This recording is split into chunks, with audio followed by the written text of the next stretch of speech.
අයිබෝන් සුබ සන්ධ්‍යාවක්. දේශපාලනයේ කෙලින් කතා බහ අදත් ආරම්භ කරන්නට අපි සූදානම්. සාමාන්‍යයෙන් රටක ප්‍රශ්න එනකොට ප්‍රශ්න එන්නේ එක ප්‍රශ්නයක් ආවට පස්සේ ඒ ප්‍රශ්නට සමහර ලාවට වැඩ වර්ජන කරලා උද්ඝෝෂණ කරලා එහෙම නැත්නම් මේ ප්‍රශ්නය පාර්ලිමේන්තුවට ගිහිල්ලා පාර්ලිමේන්තුවේ අනපනත් සම්මත කරගෙන මේ ප්‍රශ්නය විසඳන්න කටයුතු කරනවා. ඊට පස්සේ ආපහු ටික කාලයක් යනකොට තව ප්‍රශ්නයක් එනවා. ඒ ප්‍රශ්නයත් ඊට පස්සේ විසඳන්න හෝ උද්ඝෝෂණ එහෙම නැතිනම් යම්කිසි විරෝධතා දක්වන්න පුළුවන්. ඒ විදිහට තමයි සාමාන්‍යයෙන් රටක ප්‍රශ්න එන්නේ. හැබැයි අපේ රටේ දැන් මේ එන ප්‍රශ්න අර මාතර කෝච්චිය වගේ එක දිගින් දිගටම වැල නොකැඩී ප්‍රශ්න එන්න පටන් අරගෙන මේක මේ සති ගණන් මාස ගණන් නෙවෙයි දවසින් එහෙමත් නැතිනම් පැයින් පැයට ප්‍රශ්න එන මට්ටමකට අද රටපත් වෙලා තියෙනවා. ඒ තරමටම ප්‍රශ්න අපේ රටේ වැඩි. මෙච්චර පුංචි රටක මෙච්චර ප්‍රශ්න වැඩි වෙන්නේ ඇයි? හැබැයි මේ ප්‍රශ්න ගැනම කතා කර හිටියොත් අපිට ගොඩ යන්න නම් හම්බෙන්නේ නැහැ කියන කාරණේ අය අමුතුවෙන් කියන්නටත් අවශ්‍ය නැහැ. ඒ නිසා අපි ටර්නින් පොයින්ට් වැඩසටහන තුළින් බලාපොරොත්තු වෙන්නේ ප්‍රශ්න ගැන කතා කරනවා වගේම ප්‍රශ්න වලට පිළිතුරුත් අපි හොයනවා. ඒක තමයි ටර්නින් පොයින්ට් එකේ විශේෂත්වය. එhmenan අපි අදත් ප්‍රශ්න රසක් තියෙනවා කතා කරන්න. මේ මොහොත වන විටත් අද දවසෙත් ඇති වුණු මම අර මුලින් කිව්වා වගේ ප්‍රශ්න ගණනාවක් තියෙනවා. අපි මේ හැම දෙයක් ගැනම කතා කරමු. ඒවට විසඳුම් අපි හොයාගෙන යමු. ටර්නින් පොයින්ට් අදත් මේ අපි ආරම්භයයි සන්තුහන් කරන්නේ.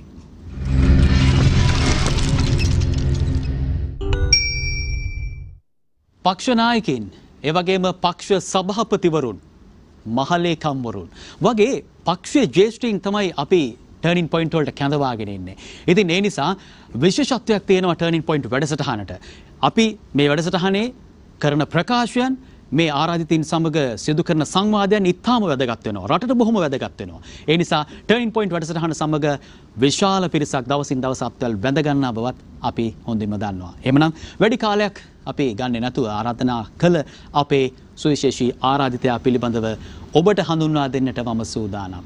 ඔහු පිළිබඳව ඔහුගේ දේශපාලනය පිළිබඳව ඔහුගේ ක්‍රියාකාරකම් පිළිබඳව ඔහුගේ ප්‍රකාශනයන් ගැන අපිට බොහෝ දේවල් කියන්නට පුළුවන්. හඳුන්වා දෙන්නට පුළුවන්. ඔහුගේ දේශපාලන ඉතිහාසය ගැන සඳහන් කරලා. හැබැයි ඊට වඩා ඔහු පිළිබඳව එක වචනයකින් මට හඳුන්වන්නට පුළුවන්. රටේ බාලමහලු වැඩිහිටි බොහෝ දෙනෙක් සමාජ මාධ්‍ය තුලින් ඒ වගේම සාමාන්‍යයෙන් අපි මේ භාවිතා කරන රූප මාධ්‍ය තුලනුත් ඒ වචනේ කිව්වහම ඔහුව හඳුන්වනවා, ඔහුව දන්නවා. රංගේ එනවද? එදා SB ඇමතුමාට නම් බෑ කිව්ව රංගේ බණ්ඩාර ඇමතුමා අපි කතා කරද්දී අද අපිත් එක්ක එකතු වුණා. එහෙමනම් බොහොම ආදරෙන් ගෞරවයෙන් අද වැඩසටහනට පිළිගන්නවා හිටපු පාර්ලිමේන්තු මන්ත්‍රී එක්සත් ජාතික පක්ෂ මහලේකම් පාලිත රංගේ බණ්ඩාර මහතා. අයිබෝන් නෝට. අද දවසේ අපේ සාකච්ඡාව අපි ආරම්භ කරන්නට සූදානම්. මම අර කිව්වා වගේ රංගේ එනවද කියලා එදා අහද්දී SB ඇමතුමාට බෑ කිව්වට අපි කතා කරද්දී ආවා.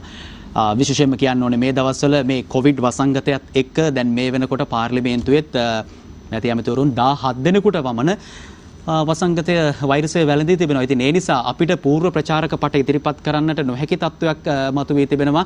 වැඩසටහනට සහභාගී වෙන්නේ කවුද කියා. මොකද මේ ඉන්න කෙනා අසනීප තත්ත්වයක් නිසා අපිට ගෙන්නා ගන්නට බැරි වෙනවා. ඒ වගේ බරපතල තත්වයකත් අපි ඉන්න බව සඳහන් කරන්න ඕනේ.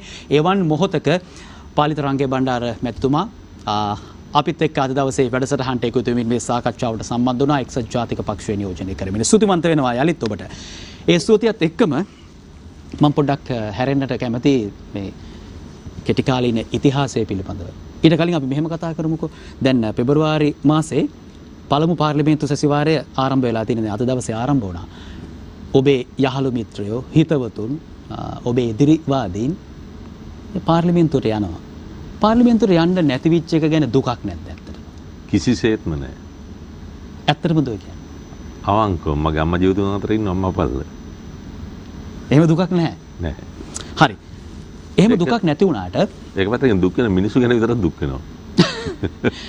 හැබැයි ඔබට එහෙම දුකක් නැහැ කියලා කිව්වට අපි එක්සත් ජාතික පක්ෂය ගත්තොත් එක්සත් ජාතික පක්ෂය කියලා කියන්නේ මහා දැවැන්ත වෘක්ෂයක්, දැවැන්ත පක්ෂයක්. හැබැයි මේ දැවැන්ත පක්ෂය, මේ දැවැන්ත වෘක්ෂය කෙහෙල් කඳක් බිම හෙළුවා වගේ පහුගිය මැතිවරණයේදී Tamanට එකම ආසනයක්වත් ගන්න බැරි මට්ටමටපත් වෙනවා. බොහොම අමාරුවෙන් තමයි ජාතික ලැයිස්තු මන්ත්‍රී ධූරයත් ගන්නට පුළුවන් වෙන්නේ. මේ වගේ තත්වයකට මේ දැවැන්ත වෘක්ෂය කඩා වැටෙන්නේ ඇයි? දේශපාලන පක්ෂ මීට ප්‍රථම මෙවැනි පරාජයන් වලට මුහුණ දීලා තියෙනවා. හැම දේශපාලන පක්ෂයකටම වගේ මුහුණ දෙන්නලා තියෙනවා. මේක ලංකාවේ පමණක් නෙමෙයි ලෝකයේ දේශපාලන පක්ෂ වලටත් මෙවැනි තත්ත්වයන් වලට මුහුණ දෙන්නලා තියෙනවා. දේශපාලන පක්ෂ පරාජයන් වලට බිය නොවිය යුතුයි. පරාජයන් වලට මුහුණ දීමට ආත්ම ශක්තියක් සෑම දේශපාලන පක්ෂයකම නායකයින්ට ක්‍රියාකාරීන්ට තිබිය යුතුයි. පරාජයට බයේ පැනලා ගිහිල්ලා දිනන්න පුළුවන් තැනක් හොයාගෙන ගිහිල්ලා එතෙන්ට රින් ගල්ලා ඉවරලා ජයග්‍රහණ ලබා ගන්නවට වඩා මේකට මුහුණ දෙන්න ඕන. ඒක තමයි ආත්ම ශක්තිය කියන්නේ. ඒක තමයි කොන්දපන්න කසේරුකා ගැන කොඳු ගැන කතා කරන කට්ටියට මතක් කරලා දෙන්න ඕන කාරණේ තමයි මේකට මුහුණ දෙන්නට ආත්ම ශක්තිය තියෙන්න ඕන. ඒ නිසා අපි පරාජය ජනතාව අපිව පරාජය කර මේට ප්‍රථමත් අපිව පරාජයටපත් කරලා තියෙනවා. අපි එකතාවක මයංගනේ මැතිවරණ කොට්ටාසයට පමණක් සීමා වුණා. ඒ දවස්වල හිටිය අපේ තනි අලියෙක් කියලා ලක්ෂ්මන් සෙන්රත්න මැතිතුමා එතන හිටපු සංවිධායකතුමා ඉතින් තනි අලියා කියලා ඉවරලා ඒ වෙලාවේ හඳුන්වනවා. එහෙනම් එදත් අපි තනි ආසනයට පෙරදිලා තියෙනවා. දැන් ඒ වගේ මේ සැරෙත් මේ ඒ තිබුණ මැතිවරණ සිස්ටම් එක අනුව ප්‍රධාන නිවාසෙන්ට එතන ගිහිල්ලා දෙනවා. දැන් මෙතනත් අපි මේ මැතිවරණ සිස්ටම් එක අනුව අපි ආසනයකට වැටලා තියෙනවා. ඉතින් මේ පරාජයට අපි මුහුණ දීලා තියෙනවා. පරාජයෙන් අපි අත්දැකීම් ලැබලා තියෙනවා. පරාජය කියන ජයග්‍රහණය ඊළඟ ආරම්භයේ අපි ඒක ආරම්භයක් කරගෙන වැඩ කටයුතු කරගෙන මෙවැනි තත්ත්වයන් වලට අනිකුත් දේශපාලන පක්ෂත් වැටෙනවා. ඒකට මුහුණ දුන්නා. ආත්ම ශක්තිය තියෙන මේ නායකයෝ නියෝජිතයෝ ඒකට මුහුණ දීලා නැවත සංවිධානය කරලා හොඳ ප්‍රතිඵල ලබාගෙන තියෙනවා. හොඳයි දැන් ඔබ කියන විදිහට මේක සාමාන්‍ය දේශපාලන පක්ෂයක වෙන්න පුළුවන්. ඔව් අපිට පිළිගන්න පුළුවන්. ප්‍රජාතන්ත්‍රවාදී දේශපාලන රාමුවක් තුළ ජනතාව ප්‍රතික්ෂේප කරන්න පුළුවන්. හැබැයි මෙච්චරට පාලන බලයක් අතේ තියාගෙන යහපාලන ආණ්ඩුවක් හදාගෙන ආණ්ඩුවක් කරන එහෙම තියෙද්දි මෙච්චර ප්‍රපාතයකට වැටුණද වැටලා ඇදලා දැම්මද නැත්නම් මේක ගැන තේරෙන්නේ නැතුව ඉබේම වැටුණාද? දැන් කාරණා කීපයක් බලපෑවා. ඒ කාරණා කීපයක් පදනම් කරගෙන තමයි මේ තත්ත්වය තුනේ. එකක් තමයි අපි යහපාලනය මේ රටට හඳුන්වලා දුන්නා පක්ෂ විපක්ෂ මත දරන සියලු දෙනාම එකට එක්කාසු වෙලා දේශපාලන රටේ ප්‍රගමනයේ සම්බන්ධ වැඩ කරන්නේ කොහොමද කියන එක. ඒක මේ රටේට මේ සමාජයට නුහුරු දෙයක්. එතකොට මේ නුහුරු දෙය තුල අපිට අවශ්‍යය සිද්ධ වුණා. මොකද ආණ්ඩුවේම ඉඳගෙන කැබිනට් ඇමතිකම් දරමින් ජනාධිපතිකම් කරමින් ආණ්ඩුවටම පාර දෙනවා. මේ අර මේ අඟේ ඉඳගෙන කන කනවා වගේ එහෙම නැත්නම් කඳ පණුව වගේ කඳ ඇතුලේ ඉඳගෙන කඳ කනවා. ගහ කඩාවැටෙන කන් දන්නේ. ඔන්න ඒ වගේ ප්‍රශ්නයක් අපිට ඇති වුණා. එක ප්‍රශ්නයක්. අනිත් එක තමයි පක්ෂ අභ්‍යන්තරය ඇති කරගත්ත ආරවුල. අපි කෘත්‍යාධිකාරී මණ්ඩලය රැස් වුණා නම් කණ්ඩායම් රැස්වීම තිබ්බනම් හැමදාම පක්ෂය ඇතුලේ ගෝරියා. හැමදාම පක්ෂය විවේචනය කරන පක්ෂයේ නායකයන්ට ප්‍රධානීන්ට පක්ෂයට පහර දෙනවා කණ්ඩායමක ඉඳන්. ඉතින් මේක දිගින් දිගටම ගියා. ඉතින් ගිහිල්ලා පක්ෂයේ කෙරෙහිත් විශේෂයෙන් පක්ෂ නායකත්වයේ කෙරෙහිත් අනිත් පාක්ෂිකයන් මන්ත්‍රී නියෝජිතයන් සහ පාක්ෂිකයන් කලකිරීමක් ඇති කරා. මේ කලකිරීම ඇති කරලා ඉවරලා මැති ඒ දෙක දෙවෙනි කාරණේ. තුන්වෙනි කාරණේ තමයි මැතිවරණයට පැය 48ක් විතර කෙටි කාලයක් තියෙද්දී එක්සත් ජාතික පක්ෂයේ කණ්ඩායම කඩාගෙන ගිහිල්ලා වෙනම ඉල්ලන්නට කටයුතු කරා. ඉතින් අපි පුළුවන් තරම් සමතයකටපත් කර ගැනීමට උපරිම උත්සාහ කරා. ඒගොල්ලෝ කියපු කාරණා හැම එකටම වගේ අපි එකඟ වුණා. ලාංඡනය පිළිබඳව, පක්ෂය පිළිබඳව, නායකත්වය පිළිබඳව, අගමැති අපේක්ෂකත්වය පිළිබඳව මේ හැම කාරණාවකදීම එකඟ වුණා. ඒ වගේම අකිල විරාජ් කාර්යවසම් මහත්තයා හිටියේ පක්ෂේ මහලේකම් විදියට. එතුමා සුවේච්ඡාවෙන්ම මෙතුමා මහලේකම් පිළිබඳව අවිශ්වාසයක් වෙනවා කියපම රයිට් මම ඉල්ලාස් වෙනවා කියලා ඉවරලා එයා ඉල්ලාස් වෙන්න තීන්දුව කරා. ඉතින් ඒ වගේ පරිත්‍යාගයන් අපි ඔක්කොම කරත් මේකෙන් සෑහීමකටපත් වෙච්ච නැති නොහික්මුණු කණ්ඩායම පක්ෂේ කඩාගෙන ගිහිල්ලා වෙනම කටයුතු කරා. මේ කාරණා තුනත් බලපෑවා. ඊට අමතරව මැතිවරණ ව්‍යාපාරයේදී මේගොල්ලෝ ගෙනිච්ච ස්ලෝගන් එක තමයි අපි සිරිකොත අල්ලනවා. මේ අපි UMP කට්ටිය. අපේ පාට කොළ. එහෙනම් අපි UMP අපේ කොළ අපි සිරිකොත අල්ලනවා. මේ කාරණා කියපුවම මේකට UMP හිටපු කණ්ඩායම ඒ නිසා රටේ ජනතාව අපේ පාක්ෂිකයෝ කල්පනා කරා එහෙමනම් UMPයටම ඡන්දය දෙනවා. මේ දැන් නායකතුමාට විරුද්ධව මේ කරන්න යන්නේ. එහෙමනම් අපි මෙතන මේ අලුත් කණ්ඩායමක් අලුත් නායකත්වයක් තරුණ නායකත්වව මේ බලාපොරොත්තු වෙලා ඡන්දය දුන්නා. ඉතින් පැහිච්ච පොල්වල තෙල් තිබ්බට කලටි පොල්වල තෙල් නැහනේ. දැන් ඒක මනවින් දැන් ක්‍රියා කරගෙන යනකොට පේනවා මේ දැන් කොහමලා හරි මේ කාරණා ටික බලපෑවා මේ මැතිවරණ ප්‍රතිඵලය පිළිබඳව. ඒ වගේම මේ දැන් ජනතාව තේරුම් අරගෙන තියෙනවා සිරිකොත ඇල්ලන්නත් බැරි වුණා. ඇල්ලුවෙත් නැහැ. හතරමායිම ආවෙත් නැහැ එන්නත් බෑ. ඒක එතකොට ඒක ඒ බොරුවට මිනිස්සු රැවටුවා.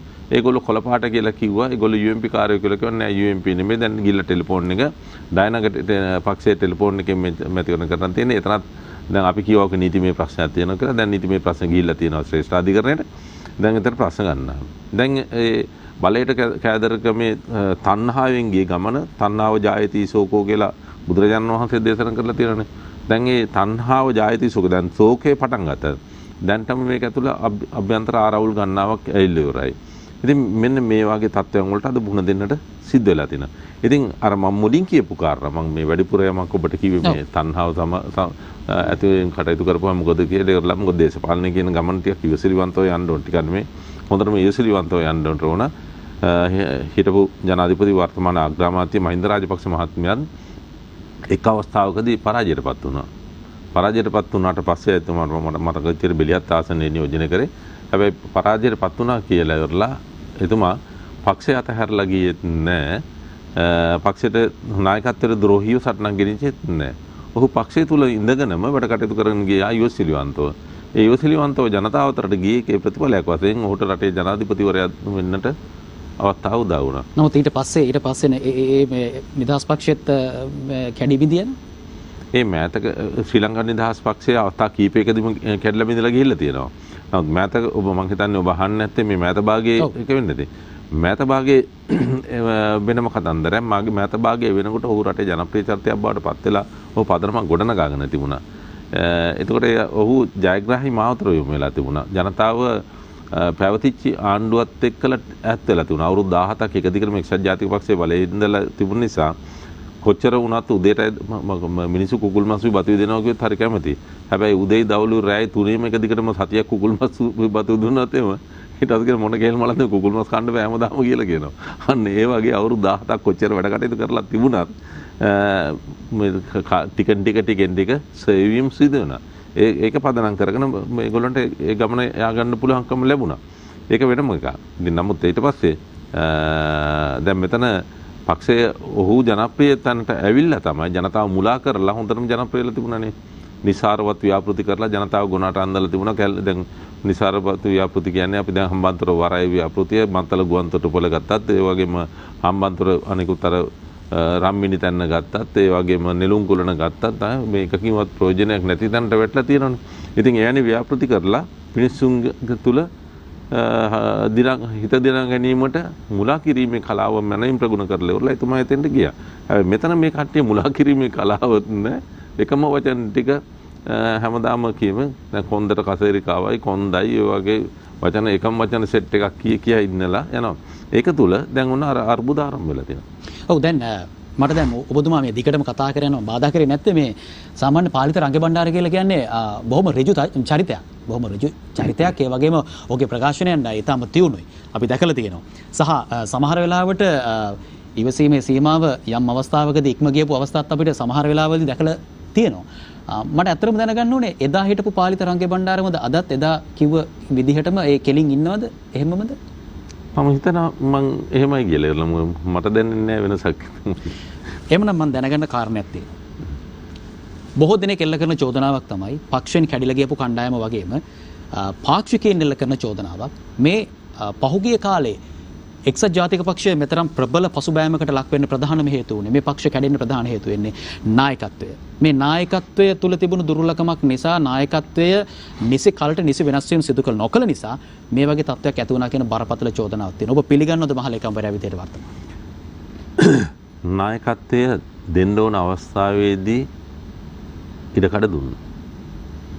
තරුණ වයසේම පක්ෂයට නියෝජ්‍ය නායකයෙක් පත් කරා. තව ජේෂ්ඨ ජයවික්‍රම පෙරේරා මහත්තයා හොඳ ජේෂ්ඨයි. ජෝන් අමරතුංග මහත්තයා ජේෂ්ඨයි. ඒ වගේම අපේ දෙහිවල සංවිධායකතුමන සුනිත්‍රා රණසිංහ මහත්මිය 77 අවුරුදු ඉඳලා ඉන්නේ. ජේෂ්ඨ.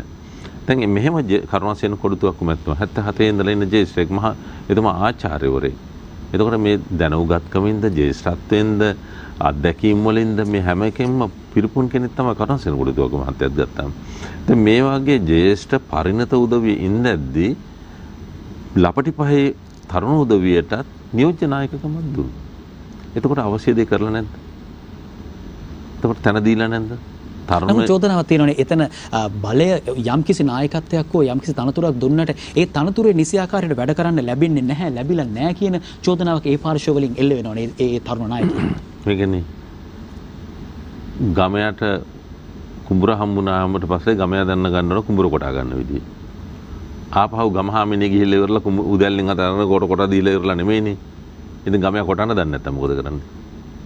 කොටා ගන්න බැරි කමට තව එකෙක් පලි නැහනේ. කකුලෙන් ඇද්දයි අරකයි මේකයි විවේචෙන් දැම්මට වැඩක් නැහැ. Tamanට අවස්ථාව දීලා තියෙනවා නියෝජ්‍ය නායකයෙක් විදියට අවස්ථාව ලැබුණාම Taman දැනගන්න ඕන තමන්ගේ වපසරිය හදාගන්න. Taman දැනගන්න ඕන පක්ෂයටත් නායකයටත් හානියක් නොවන අරද පක්ෂ අනන්‍යතාවය තා පක්ෂ ශක්තිය අභිමානය ආරක්ෂා කරමින් කොහොමද තමන්ගේ ප්‍රතිරූපය ගොඩනගා ගන්න කියලා.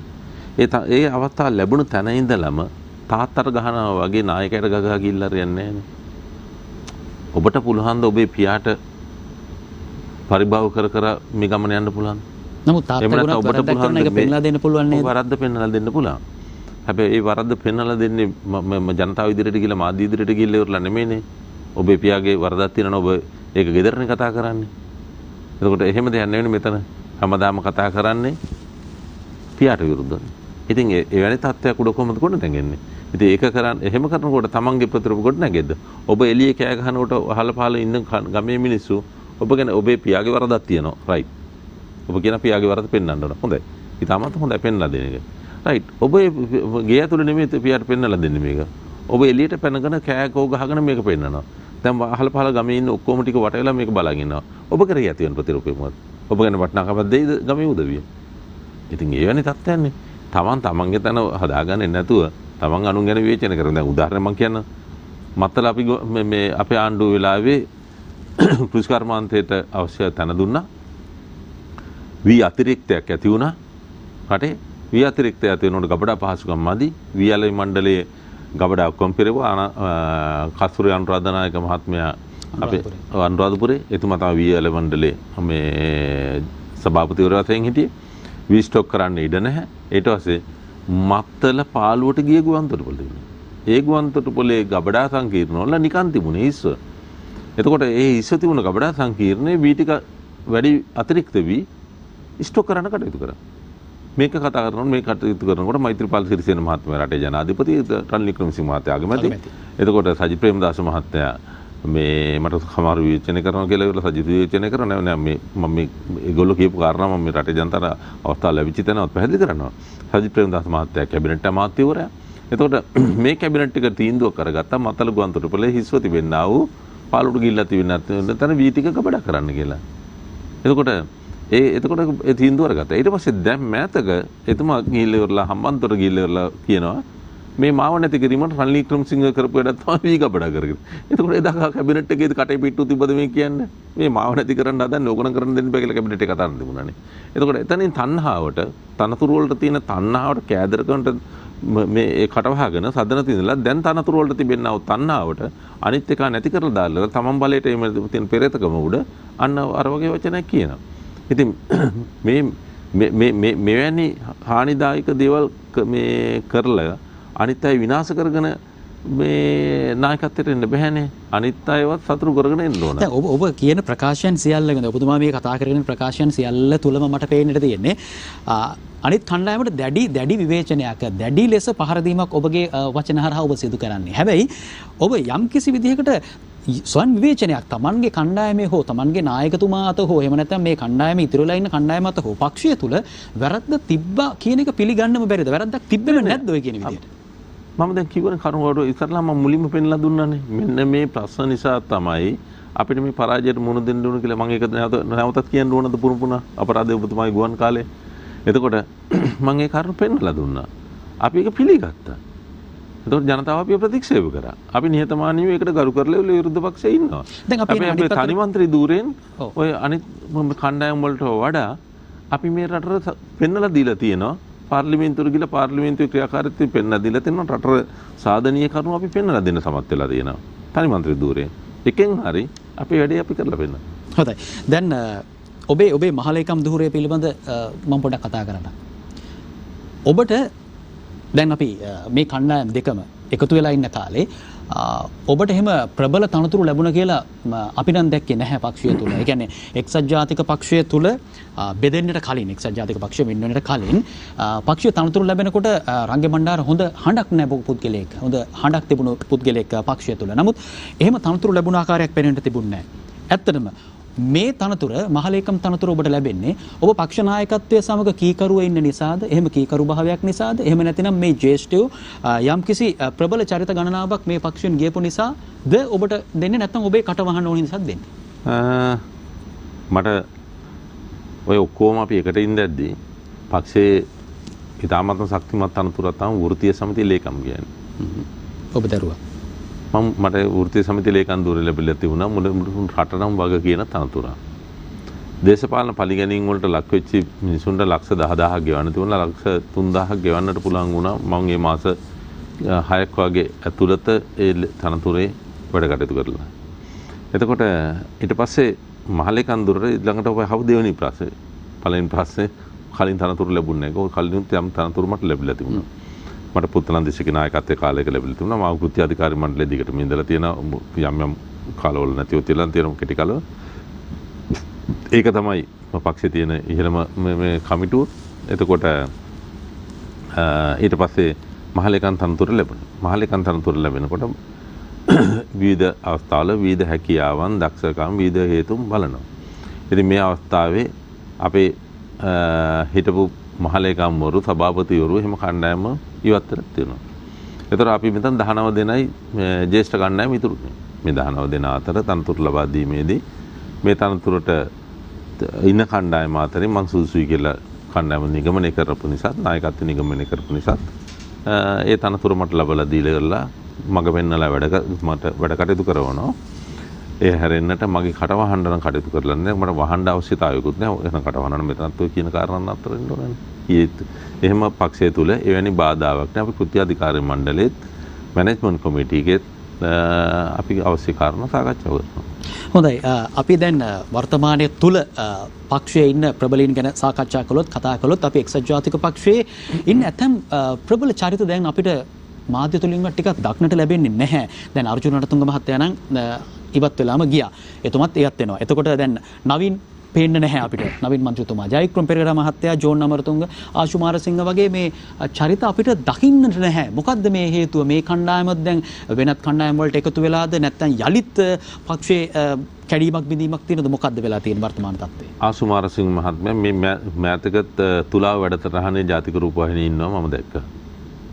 ආශු මාරසිංහ මහත්තයා මාධ්‍ය සාකච්ඡා වලටත් ඒ වගේම ඒ වැඩසටහන් වලටත් ඕන තරම් යනවා.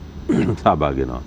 ඒ වගේම එතුමා ඇකඩමිකයේ වැඩත් උවමනාවෙන් කරගෙන යනවා. තරුණ පරපුර වොකේෂනල් ට්‍රේනින් එක ලබා දීමට ජපන් භාෂා පුහුණු කිරීම මේ වගේ වැඩ කටයුතු ගන්නාවක් එතුමා කරගෙන යනවා.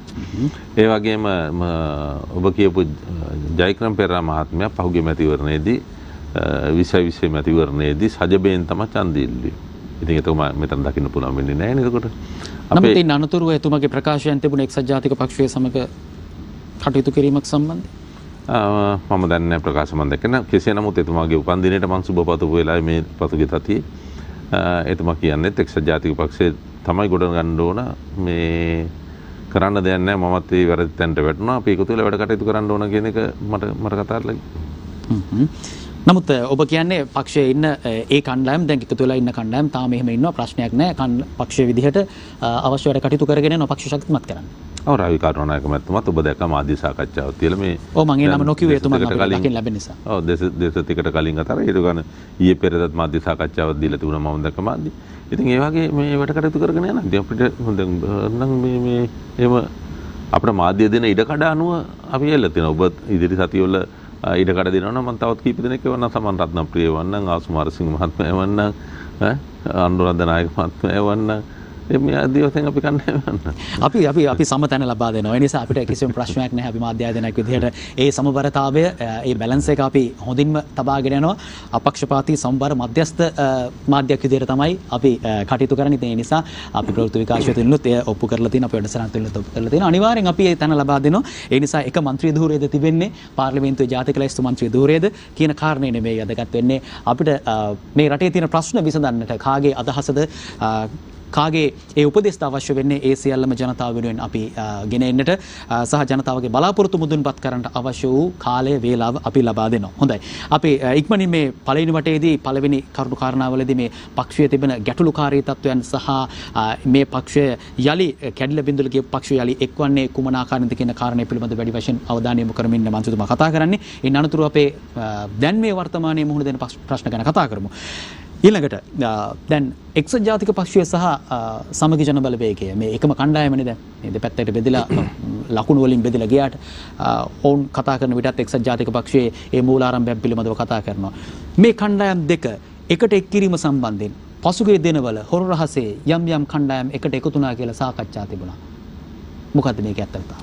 ඊට කලින් මම අර ඔබ මම කියපු ප්‍රකාශය සම්බන්ධ මගේ පිළිතුර සම්බන්ධ දුන්න හැඳින්වීම ගැන මම වචනයක් කතා කරන්න. අපිට සියත ගැන කිසිම විවේචනයක් නැහැ. බොහොමයි. අපක්ෂ මේ අරයට පක්ෂය මෙයට පක්ෂය අපි කියලාත් නෑ අපිට කියන්න අවශ්‍යතාවය නැහැ. සමහර වෙනත් මාධ්‍යවල එවැනි ප්‍රශ්න තියෙන්න පුළුවන්. මම ඒව ගැන කතා කරන්න යන්නේ නැහැ. මම කියවර ඔබේ ප්‍රශ්නෙට පිළිතුරක් අතින් අපේ කට්ටිය දකින්න නැහැ කියලා පෙන්වන්න නම් මගේ ලිස්ට් එක අපිට වන්න පුළුවන්. රයිට්. ඒක ඉවරයි. මේ ඔව්. කතා කරනවා. අපි සියලු දේශපාලන පක්ෂත් එක්ක කතා කරනවා. දැන් මේ රට ගොඩනගන්න බෑ මේ අද මේ රට පත් වෙලා තියෙන තත්ත්වය තනි දේශපාලන පක්ෂයකට කිසිසේත්ම ගොඩනගන්න බෑ. මේක රටට ආදරය කරන මිනිසුන්ට මිනිස්සු ජීවත් කරවන්න ඕන කියලා ඉවරලා හිතන දේශපාලන නියෝජිත ඉන්නවා නම් දැන් මේ අවස්ථාවේ ජාතික වැඩපිළිවෙලකට ඔක්කොම එකතු වෙන්න ඕන. අද තියෙන තත්ත්වය මම මේ කතා කරන්නේ. දැන් මේ රටේ අත්‍යවශ්‍ය බෙහෙත් ටික නැහැ. ඊයේ මගේ මිත්‍රෙක් කොල්ලුපිටියේ ඉඳලා වැල්ලවත්තට එනවා නීතිඥ මහත්තයෙක්. මම කතා කරනකොට වැල්ලවත්තේ. මොනකටද? පැනඩෝල් කාඩ් එකක් ගන්න. වැල්ලවත්තට ගිහිල්ලා තමයි පැනඩෝල් කාඩ් එකක් එයා හොයන්න දෙන්නේ. මට කියන රංගේ පැරසිටමෝල් නැහැ. පෙනඩීන් නැහැ. පැනඩෝල් නැහැ. පැනඩෝල් සිරප් එක නැහැ. ඩයලොග් සමාගමේ වැඩ කරන ජ්‍යෙෂ්ඨ මහත්මයෙක් මගේ සහෝදරයේ ගේ ඉස්සරහා ඉන්නවා. ඔහු මට මේ පණිවිඩ මේක අර නීතිඥ මහත්තයා දුරකථන ඇමතුම වෙලාවේ ඔහු මට ළඟට ඇවිල්ලා කියනවා 9 වෙල්ස් එකට ගියා. ඔතෙන්ට ගියාම මෙහෙම ස්ථාන ගන්නවා කියලා ඉවරලා එයා කියනවා පැනඩෝල් සිරප් එක ගන්න මෙන්න මේ වගේ දුකක් විඳලා ආවේ කියලා. දැන් එතනින් පේනවා මේ පැනඩෝල් පෙත්ත කියන්නේ බොහොම සිල්ලර දෙයනේ. පුංචිම දෙයනේ. පේන් කිලර් යන්නේ. එතන ඉඳලා ගත්තාම අත්‍යවශ්‍ය බෙහෙත් වර්ග නැහැ. අද මම දැක්ක රාජසේන රත්න මහත්තයා පාර්ලිමේන්තුවේ කිව්ව බෙහෙත් වර්ග 80ක් කියලා චන්නජයසුමන ඇමතුමා කිව්වා එච්චර ප්‍රමාණයක් ඉගෙන නැහැ. නමුත් ටික තියෙනවා කියලා එතුමත් පිළිගත්තා.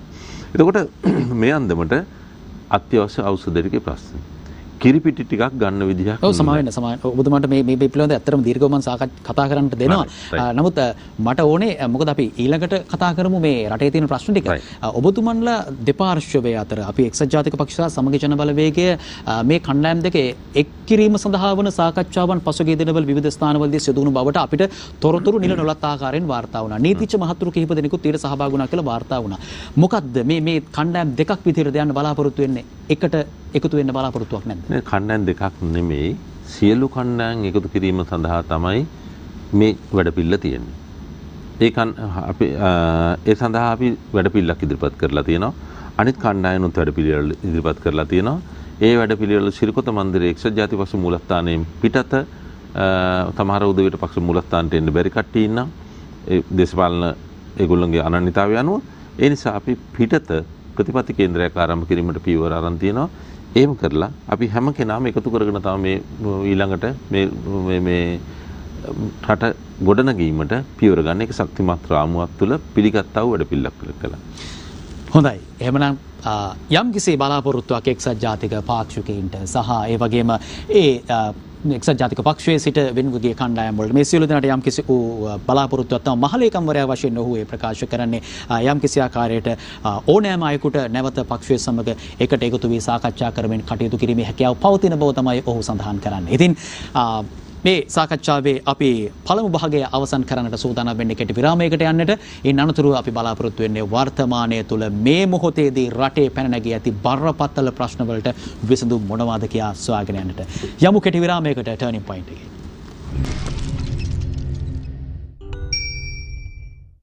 හොඳයි ඔබ යාළුවෝ ටර්නින් පොයින්ට් සම්බන්ධයෙන් අපේ ටර්නින් පොයින්ට් වැඩසටහනින් අද ඔබත් සමග මේ සාකච්ඡාවට කැඳවාගෙන ආවේ එක්සත් ජාතික පක්ෂ මහලේකම් පාලිත රංගේ බණ්ඩාර මන්ත්‍රීතුමා හිටපු මන්ත්‍රීතුමා.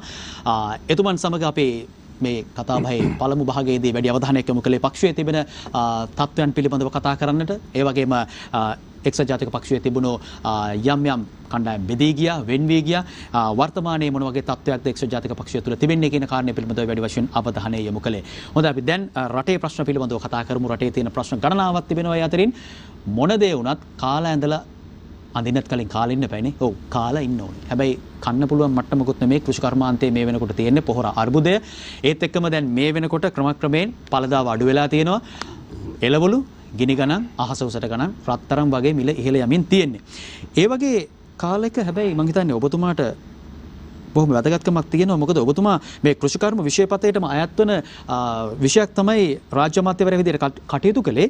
වාරි මාර්ග හා ජල සම්පත් කළමනාකරන රාජ්‍ය අමාත්‍යවරයා විදිහට තමයි යහපාලන ආණ්ඩු සමයේදී කටයුතු කරන්නේ. දැන් අපි පොහොර අර්බුදයට එන්නට කලින් ඉස්සලාම දැන් මේ වර්තමානයේ ආණ්ඩුව චෝදනා කරන දෙයක් නෙමෙයි. ඉස්සර හිටපු අය මොනවත්ම කරලා නැහැ. ඇලවේලි හදලා නැහැ. ඒ වගේම තමයි මේ වාරි කර්මාන්තයට කිසිම දෙයක් කරලා නැහැ.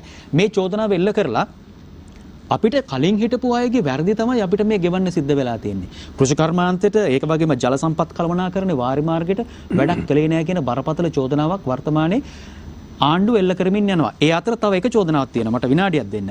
ඒ චෝදනාව එල්ල කරනවා විපක්ෂ නායකතුමත්. වාරි කටයුතු සංවර්ධනයේට හිටපු අගමැති රනිල් වික්‍රමසිංහ මහත්තයා ඉඩක් දුන්නේ නැහැ කියලා. ඉතින් ආණ්ඩුව කියන දේ මෙන්න මේ කියන ප්‍රකාශයෙන් සනාථ වෙනවා. මොකක්ද ඇත්තටම සිද්ධ වුනේ? උදේ මම කනගාටු වෙනවා මේ වගේ ප්‍රශ්නයකට උත්තර දෙන්න සිදුවීම් පිළිබඳව. මොකද අපි යහපාලන ආණ්ඩුවේ අපිට රාජ්‍ය ඇමතිවරු විදියට එතුමා හිටියේ කැබිනට් ඇමතිවරයෙක් විදියට මට වඩා හොඳට කෘෂි කර්මාන්තයට වාරි කර්මාන්තයට වියදම් කරපු ගණන් හිලව් එක්කලා එතුමාට අවබෝධයක් තිබිය යුතුයි කියලා මම විශ්වාස කරනවා. එතුමාට ඒ ගැන අවබෝධය ගිලිහී යාම පිළිබඳව මම අත වශයෙන්ම කනගාටු වෙනවා. එතුමා මේ ප්‍රකාශය කරේ පොළොන්නරුව ඉඳගෙන. පොළොන්නරුව දිස්ත්‍රික්කයේ වාරි කර්මාන්තය සඳහා අතිවිශාල මුදලක් වැය කරා අපේ ආණ්ඩුව යටතේ. එතකොට පොළොන්නරුවට ජලය ගෙනියන ඒ වගේම උතුරට වයඹට ජලය ගෙනියන කළුගඟ ව්‍යාපෘතිය සකස් කරේ දැවැන්තම ජල ව්‍යාපෘතියක්. ඒ ව්‍යාපෘතිය සකස් කරෙත් යහපාලන ආණ්ඩුව වෙලාවේදී මහවැලි අමාත්‍යාංශය යටතේ ඒක අපි ඉදිකිරීම කරේ. ඒ වගේම රජරට මේ අනුරාධ මේ පොළොන්නරුව ගත්තම රජරට ඉදිවෙන දැවැන්තම ජල යෝජනා ක්‍රමය තමයි පහළ මල්ලතුවේ ව්‍යාපාරය. රජරට ඉදිවෙන එකම විදුලි බලාගාරය ඉදි කරලා මීට කලින් ඇත්තෙත් නැහැ. නමුත් ඉදිවෙන එකම විදුලි බලාගාරය තමයි පහළ මල්ලතුවේ විදුලි බලාගාරය. මේක අකිත මුරුක්කුව සෙට්ටිකුලම යෝදැල යෝදැල මුරුන්කන් මේ ප්‍රදේශවල අක්කර 60000කට ජල මහා දෙකන්නේ වැඩ කිරීමට අවශ්‍ය ජලය ලබා දීමට හැකි වෙන ජල ව්‍යාපෘතියක් තමයි පහළ මල්ලතුවේ ව්‍යාපාරය. ඒ වගේම විල්පත්තුව අනුරාධපුර නගරය අකිත මුරුක්කුව මුරුන්කන් මේ ප්‍රදේශවල ජනතාවට පානීය ජලය ලබා දීමට හදන ලද ව්‍යාපෘතිය තමයි ආරම්භ කරන ලද ව්‍යාපෘතිය තමයි පහළ මල්ලතුවේ. මේ පහළ මල්ලතුවේ ජලාශය ඉදි කිරීම මේ ඇලවේලි පද්ධති සකස් කිරීම ආරම්භ කරේ මම වාරි මාර්ග රාජ්‍ය ඇමතිවරයා වශයෙන් ඉන්නකොට දින 52 මට ඇමතිකම නැතුගේ ඊට පස්සේ හැරිසන් මහත්මයා තමයි ඇමතිවරයා වශයෙන් හිටිය වාරි කර්මාන්ත ඒ යුගයේ තමයි අපි ආරම්භ කරේ. මූලික කටයුතු අපි කරලා තිබුණා. ඒ වගේම බදුල්ල කන්ද කැටිය ජල යෝජනා ක්‍රමය.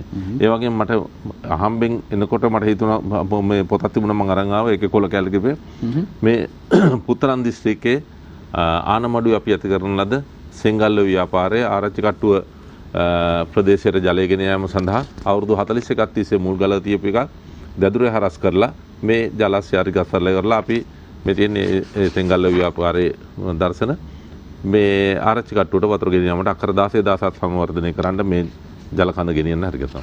මේ තියෙන්නේ දියවර ණය වැඩසටහන ඉංගිරිමිටි ව්‍යාපාරය ආරම්භ කරලා අවුරුදු 31 තුළ සම්බරදයන් තිබුණේ මේ අපි කරපු දියවර ණය වැඩතරහන මේක දුමින්ද දිසානායක මැතිතුමා කැබිනට් ඇමතිවරයා වශයෙන් හිටියා. එතුමා රාජාංගනයේ කොට්ටාසේ රාජාංගන ව්‍යාපාරයත් එක්කලා මේ සංවර්ධනය මේ කොට්ටු කච්චේ කච්චි මඩුව ලක්ෂ 1880ක් වියදම් කරලා ඉවරලා මේ ජලාශ දෙකම හැදුවේ. මම මේ පොඩ්ඩක් මේ තියෙන යකමුණ ලංකාවේ ප්‍රථම වතාවට ඇති කරන දේ තමයි කැලැක්සිබල් ගේට්. කැලැක්සිබල් ගේට් කියන්නේ ජල පහර වැඩි වෙනකොට මේ ගේට්ටුව ස්වයංක්‍රීයව පහත් වෙනවා. ජල පහර අඩු වෙනකොට නැවත නැගී හිටිනවා. මේ කැලැසිබල් ගේට් ලංකාවේ ප්‍රථම වතාවට හැදුවේ මේ පුත්තලන් දිස්ත්‍රික්කයේ නාත්තණ්ඩියේ තියෙන්නේ යකමුණ ව්‍යාපෘතිය මේ. මම මේ කීපයක් විතරයි කිව්වේ. මෙවැනි ව්‍යාපෘති රාශියක් අපි සිදු කරලා කෘෂිකර්මාන්තය වාරි කර්මාන්තය දියුණු කිරීම සඳහා පියවර ගත්තා. ඉතින් කුහකත්වය පදනම් කරගෙන කිව්වාද නොදැනුවත්කම දෝ අමතක වීමේ රෝගයේ වැළඳීම නිසා මෙවැනි ප්‍රකාශයක් කරා දෝ කියන එක පිළිබඳව දන්නේ නැහැ. ගොඩක් අය මේ සාමාන්‍ය කියනවනේ මේ වර්තමානයේ මේ කෘෂිකර්ම අමාත්‍යවරු ඒට සම්බන්ධ ඉන්න කට්ටිය මේ අපි තමයි මේ හොඳටම වෙලට බහැලා කුඹුරට බහැලා කරලා තියෙන්නේ. ඉතින් අපි දන්නම මේ නිසා තමයි අපි මේ රසායනික පොහොර ඉවත් කරලා මේ කාබනික වගාවට අපි ගියේ. ඒ නිසා මේ අපිට මේ උගන්වන්න එපා කියන මට්ටමටත් ඇවිල්ලා තියෙනවනේ. ඔබට මේ දේවල් කියන්න ඔබට එහෙම කෙතේ නියරේ කමතේ වැඩ ගැන එහෙම අත්දැකීමක් තියෙනවා?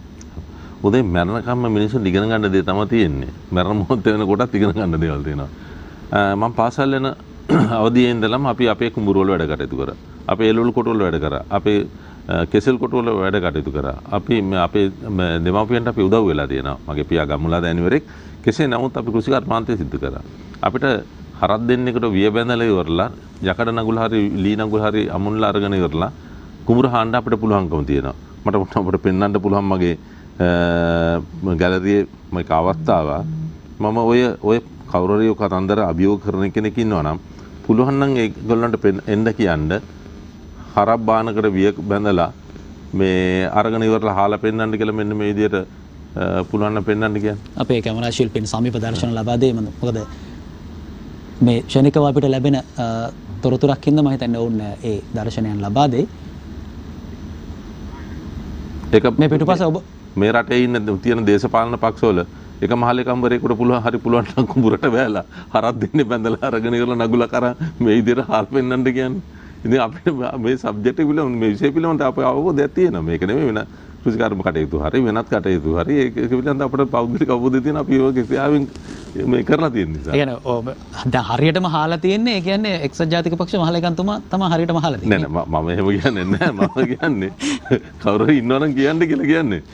මේ අපිට දැනුවත් නැහැ කියලා කියන හින්දා මම කියන්නේ මොකද දැනුම නැද්ද කියන්නේ දැනුම නැත්තම් කොහොමද අපි මේ කරේ කියලා. ඔව් පැහැදිලිවම ඇත්තටම මේ චෝදනාවන් එල්ල වුණු නිසා තමයි මම මේ ප්‍රශ්නේ මොකද ඔබතුමා රාජ්‍ය අමාත්‍යවරයා ලෙස කෘෂිකර්මාන්තයට සම්බන්ධ කටයුත්තක හිටපු නිසා වාරි මාර්ග හා ජල සම්පත් කළමනාකරන රාජ්‍ය අමාත්‍යවරයා ඉදිරියට කටයුතු කරපු නිසායි ඒ චෝදනාව එල්ලෙන නිසා මම හිතන්නේ හොඳ පිළිතුරක් ඒ සඳහා ලැබුණා කියලා විශ්වාස කරනවා. මොකද අපි ඉතා ඉක්මනින් එමු දැන් අද දවසේ වැඩි වශයෙන් කතා බහට ලක්වුණු සහ අවධානයට ලක්වුණු කාරණයක් තමයි අධිභාර බද්ද පණවන්න රජය කටයුතු කරලා තියෙනවා. ඒ සඳහා වන ගැසට් නිවේදනය නිකුත් කළා. රුපියල් මිලියන 2000ක ලාභයක් උපයන පුද්ගලයන් හවුල් ව්‍යාපාර සමාගම් වලට 25%ක බද්දක් ගන්න තමයි රජය තීරණය කරලා තියෙන්නේ. මෙතන තියෙන ප්‍රශ්නේ තමයි රංගබණ්ඩාර මැතිතුමා 2017 වසරේ සමාගම් පනත යටතේ තමයි සේවක අර්ථසාධක අරමුදල පිහිටවන්නේ. සේවක අර්ථසාධක අරමුදල තියෙන්නේ දැන් සමාගම් පනත යටතේ. ඒතකොට තියෙන ලොකුම ප්‍රශ්නේ තමයි ට්‍රිලියන 3ක් ඉක්මවපු මුදලක් සේවක අර්ථසාධක අරමුදල සතුව තිබෙනවා. ඒත් සාමාන්‍ය 2020 වසරේ ගත්තොත් බිලියන 250ක පමණ ලාභයක් උපයන තැනක්. එයින් 25% කියලා කියන්නේ බිලියන 62ක පමණ ප්‍රමාණයක් මුදලක්. දැන් මේ කියන විදිහට මේ 25%ක බද්ද ලබා ගැනීම තුළින් සේවක අර්ථසාධක අරමුදල විතරක් නෙමෙයි ETF, EPF වගේම පාරිතෝෂිකයන් විශේෂයෙන්ම විශ්‍රාම පාරිතෝෂිකයන් මේකට බරපතල පහරක් එල්ලවන බවට දැන් විපක්ෂයේ එක්සත් ජාතික පක්ෂයට තාම ප්‍රකාශයක් මේ සම්බන්ධයෙන් ඉදිරිපත් වුණා මා දැක්කේ නෑ. නමුත් සමගි ජන බලවේගයේ සහ ජනතා විමුක්ති පෙරමුණ අද බරපතල චෝදනා එල්ල කළා. ඔබතුමන්ලා කොතනද ඉන්නේ මෙන්න මේ බද්ද මේ පනත තැන? කටෙන් බතල හිටවන එක නෙමෙයි සාධනීය ක්‍රියාමාර්ග තියෙන්න ඕන. ඒක යමක් ආපුවාම ප්‍රකාශයක් පැනලා ප්‍රකාශයක් කරන එක නෙමෙයි මයිකයක් දැක්කපල්ලියකට ප්‍රකාශ කරන එක නෙමෙයි උදේ. ඒ පිළිබඳ අධ්‍යයනය කරන්න ඕනේ. දැන් අපි මෙට පෙර දේශීය ආදායම් පනත ගෙනාපුවාම අපේ පක්ෂයේ අපේ තරුණ කණ්ඩායම විශේෂ සේවා බද්දට ඔව් බද්දට විරුද්ධව අපේ දිනු කොළඹගේ අපේ තරුණ යෝන් පෙරමුණේ තරුණයත් ඒ වගේම අපේ යෝන් පෙරමුණේ සභාපති සෙහර රත්න නීතිඥතුමා මේගොල්ලෝ ශ්‍රේෂ්ඨාධිකරණයට ගිහිල්ලා මේ පිළිබඳව නඩු පැවරුවා. දැන් අපි මාධ්‍ය සාකච්ඡාවක් තියලා මාධ්‍යයේදී මේක කියන්නේ කියන්නේ මෙන්න අපි නඩු පැවරුවා නැත්නම් මාධ්‍යයට එන්න කියලා ඉවරලා අපි මෙහෙම නඩු පැවරලා එන්නේ කියලා ඉවරලා ශ්‍රේෂ්ඨාධිකරණය ගොනු කරා කියන ඒවා කියන්න ගියේ නෑ. නමුත් අපි අපේ කාර්යභාරය කරලා තියෙනවා. ඒ වගේම අපි හැමදාම සේවකයාගේ අයිතිවාසිකම් ආරක්ෂා කරලා තිනවා. 2015 වෙනකොට මේ මහින්ද රාජපක්ෂ රට මේ රාණ්ඩුව ගෙනියන්න බැරුණා. රට ගෙනියන්න බැරුණා. රට ගෙනියන්න බැරි වෙච්ච නිසා තමයි කටුනායක මේ කලාපේ දරුවෝ තමන්ගේ EPF එකේ ETF එකට එදත් මේගොල්ලෝ රාජපක්ෂ ආණ්ඩුවෙන් අත තියෙනකොට ඒකට විරුද්ධව නැගී හිටියා. නැගී හිටපුවාම රාජපක්ෂලා කරේ වෙඩි තියලා මිනිස්සු මැරුවෙව්වා. STF එක හමුදාව දාලා කටුනායක රොසෙන් චානක ඇතුළු මේ උදවිය වෙඩි තියලා ඝාතනය කරා. හැබැයි අපි ඒක නෙමෙයි කරේ. අපි 2015 ජනවාරි මාසේ 8 වෙනිදා ආණ්ඩුව අරගෙන ජනවාරි මාසේ 23 වෙනිදානකොට අයවැය ලේඛන ඉදිරිපත් කරා රනිල් වික්‍රමසිංහ මහතාගේ නායකත්වයටදී රවි කරුණානායක මහත්මයා ඒ අයවැය ලේඛන ඉදිරිපත් කරනකොට අවමය රාජ්‍ය සේවකයාගේ රුපියල් 2500කින් අපි වැටුප් වැඩි කරන්න පියවර ගත්තා. ඒ වගේම පෞද්ගලික අංශ සේවකයාගේ වැටුප් වැඩි කරන්නට පියවර ගත්තා. උපරිම රුපියල් 39500 දක්වා රාජ්‍ය සේවකයාගේ වැටුප් වැඩි කරා. ඒ වගේම පොලිසිය නිලධාරි මහත්වරුන්ට අර 12500 අමතරව වෙනම වැටුප් ක්‍රමවේදය සකස් කරා. ඒගොල්ලෝ මේ සෞඛ්‍ය කම්කරුවෙකුටවත් ගන්න වැටුපටත් වඩා අඩු වැටුපක් පොලිසිය නිලධාරි මහතුන් ලැබිලා තිබුණේ. හැබැයි අපේ ආණ්ඩුව යටතේ තමයි අලුත් මේ විශේෂ වැටුප් ක්‍රමවේදයක් ඒගොල්ලන්ට හරි ගැස්සුවේ. ඉතින් ඒ අනුව අපි හැමදාම සේවකයාගේ අයිතිය ආරක්ෂා කරන්න පියවර අරන් තියෙනවා. 2017 සමාගම් පනතට මේ අතුලත් කරලා ඒගොල්ලොන්ගේ අයිතිවාසිකම් සුරක්ෂිත කර ගැනීමට ඒ වගේම ඒගොල්ලොන්ගේ මුදල් වෙන තැනක ඉන්වෙස්ට් කරන්නට අවකාශය අපි හරි ගස්සලා දීලා තියෙනවා. නමුත් ඒගොල්ලොන් මේ දාඩිය මහන්තියෙන් උපයාගත්ත මුදල තමන්ට බැරි කාලෙදී ජීවත් වෙන්න අරගන්න තියෙන මුදල කොල්ල කෑමට අපි කටයුතු කරලා නැහැ. හැබැයි මේ ආණ්ඩුවේ ඒක සම්බන්ධ පියවර අරන් දෙනවා. අපි ඒකට එකඟ නැහැ. ඒක සම්බන්ධ ගත යුතු ක්‍රියාමාර්ග අපි ගන්නවා. එකෙන් හරි අපි කර යුතු කාර්යභාරය හැමතැනම කරලා තියෙනවා. දැන් අධිභාර බද්ධ සම්බන්ධයෙන් මේ සම්බන්ධයෙන් රනිල් වික්‍රමසිංහ මහත්තයා හිටපු අග්‍රාමාත්‍යතුමා ඔබතුමන්ලගේ නායකතුමා මේ සම්බන්ධයෙන් යම්කිසි ප්‍රකාශයක් හෝ පාර්ලිමේන්තුවේ යම්කිසි මේ සම්බන්ධයෙන් හඬක් නැගීමක් සිදු කරන්න බලාපොරොත්තු වෙනවද ඉදිරියේදී මේ අවශ්‍ය අපි කෑකෝ ගහලා ට්‍රේලර් පටියව නැතුව පාර්ලිමේන්තුවට ගිහිල්ලා ඔය හැම කාරණයක් පිළිබඳවම පාර්ලිමේන්තුවේදීත් ඉම්පිටදෙදිත් අපේ පක්ෂේ නායකයා සාධනීයව කටයුතු කරලා තියෙනවා. උදාහරණයක් ගන්න කොවිඩ් වසංගතයේ සම්බන්ධව කාරණා ආර්ථිකයේ මේ තියෙන බරපතල තත්ත්වෙට මුහුණ දීම සඳහා ගත යුතු ක්‍රියාමාර්ග පිළිබඳව හරි මේ IMF එකෙන් සහයෝගය ලබා ගත යුත්තේ ඇයි කියන එක සම්බන්ධ මේ හැම කාරණයක් පිළිබඳවත් ඒ වගේම ඉදිරියේදී ඇතිවෙන්න යන ආහාර අර්බුදය සඳහා ගත යුතු ක්‍රියාමාර්ග මොකක්ද මේ හැම එකත් පිළිබඳව මුහුකුරාගෙන් පළපුරුදු නායකයෙක් විදිහට එතුමා පෙන්වුම් කරලා දීලා තියෙනවා. ඒ වගේ මේ කාරණේ පිළිබඳවත් අපි මැදිහත් වෙන්න පුළුවන් උපරිමය අපි පක්ෂයක් වශයෙන් අපේ පක්ෂ නායකයා වශයෙන් සිදු කරනවා. හොඳයි දැන් ඔබ හොඳ දැනකට එනවා මොකද මට ඊළඟට අහන්න හිටපු ප්‍රශ්නෙට හොඳ පූර්විකාවක් ලැබෙනවා. IMF එකට යන්න කියන පුදුමාකාර බලකිරීමක් සහ පුදුමාකාර මඟ පෙන්වීමක් රනිල් වික්‍රමසිංහ මැතිතුමන් සිදු කරනවා. වත්මන් ආණ්ඩුවට මං හිතන්නේ IMF එක ගැන කතා කරන්න සිද්ධ වෙන්නෙම රනිල් වික්‍රමසිංහ මහත්තයා දිගින් දිගටම IMF එකට යන්න යා යුතුයි. එහෙම නැත්නම් අපිට ගොඩ යන්න බෑ කියන දැඩි මතවාදයක් නිර්මාණය කරලා තියෙනවා. දැන් එය සමාජය තුලත් ඒ වගේම ආර්ථික විශ්ලේෂකයන් තුල විද්‍යාඥයන් තුලත් මතුවලා තියෙනවා. ඔවුන් සඳහන් කරනවා වික්‍රමසිංහ මහත්තයා මේ කියන විදිහට IMF එකට යන්න කියලා. හැබැයි ආණ්ඩුව කියනවා අපි මේකට යන්නේ නැහැ කියලා. නමුත් ආණ්ඩුවේ යම්කිසි ලිහිල් ප්‍රතිපත්තියක් දැන් අනුගමනය කරන බවක් පේන්නට තියෙනවා. මොකද මුදල් අමාත්‍යවරයා කිව්වා මේ සාකච්ඡා කිරීමක් සම්බන්ධයෙන්. ඇත්තටම ඇයි රනිල් වික්‍රමසිංහ මහත්තයා මේ IMF එකටම යන්න කියන්නේ අපිට වෙන ක්‍රියාමාර්ග නැද්ද? right. මම ඊටම සරල උදාහරණයක් ගන්න. ඔබ බැංකුවෙන් පොලියක් ගන්නවා. බැංකුවෙන් ණයක් ගන්න පොලියට. ඔබ ගිහිල්ලා ඉවරලා බැංකුවට යන්නේ නැතුව හරි ලේසියෙන් ණය ගැනීම සඳහා ගිනි පොලි මුදලාලි කෙනෙකුගෙන් ණය ගන්නවා. දැන් මේ දෙකේ වෙනස කොහොමද? ගිනි පොලි මුදලාලිගෙන් ගිනි කියන කැල්ල අයින් කරමු පොලි මුදලාලිගෙන් ණයට අරගත්තාම මාසික පොලියක් එන්නේ මාසික පොලිය 20%ක් වෙන්න පුළුවන් 15ක් වෙන්න පුළුවන් ඒ වගේ ලොකු පොලියක්. ඒ වගේම ඒ පොලිය ඒ ණය ගත්තාම පොලියට ඔබට ගෙවා ගන්න බැරි වුණොත් කිසිදු අනුකම්පාවක් නැතුව අනුකම්පාව විරහිතවම ඔහුගේ ක්‍රියාමාර්ගය අරගන්නවා. එන මේ දේපල සින්න කර ගැනීමට ගන්න ඔබ තීප අපේ. බැංකුවට තිබ්බොත් බැංකුවේ පොලිය හැදෙන්නේ අවුරුද්දකට පොලිය වාර්ෂික පොලියනේ බැංකුවේ තියෙන්නේ. මාසික පොලිය නෙමෙයිනේ. යම් මේකින් වාරික කීපයක් අතහැරුණත් බැංකුව ඔහුට සහනයක් දෙනවා. ඔහුගේ දේපල විනාශ මොනවාද උගස් මොනවාද මේ වෙන්දේසි කරන්නට යන්නේ නැහැ. වසර ගන්නා තමටලට වසර ගන්නවා ඒ ගනුදෙනු කරුවත් එක්ක ගනුදෙනු කරගෙන කියනවා ඔහු උනන්දු කරනවා ඒකට ඇවිටිලි කරනවා මේ ටික ගෙවලා ඉවර කරගමු නේද කියලා ඉරලා නෙගොෂিয়েට් කරනවා. නමුත් අර ගිනි මුදල පොලි මුදලාලි එක කරන්නේ නැහැනේ. පොලි මුදලාලි ඔහුගේ පෞද්ගලික වාසි බැලුව එක් කරා.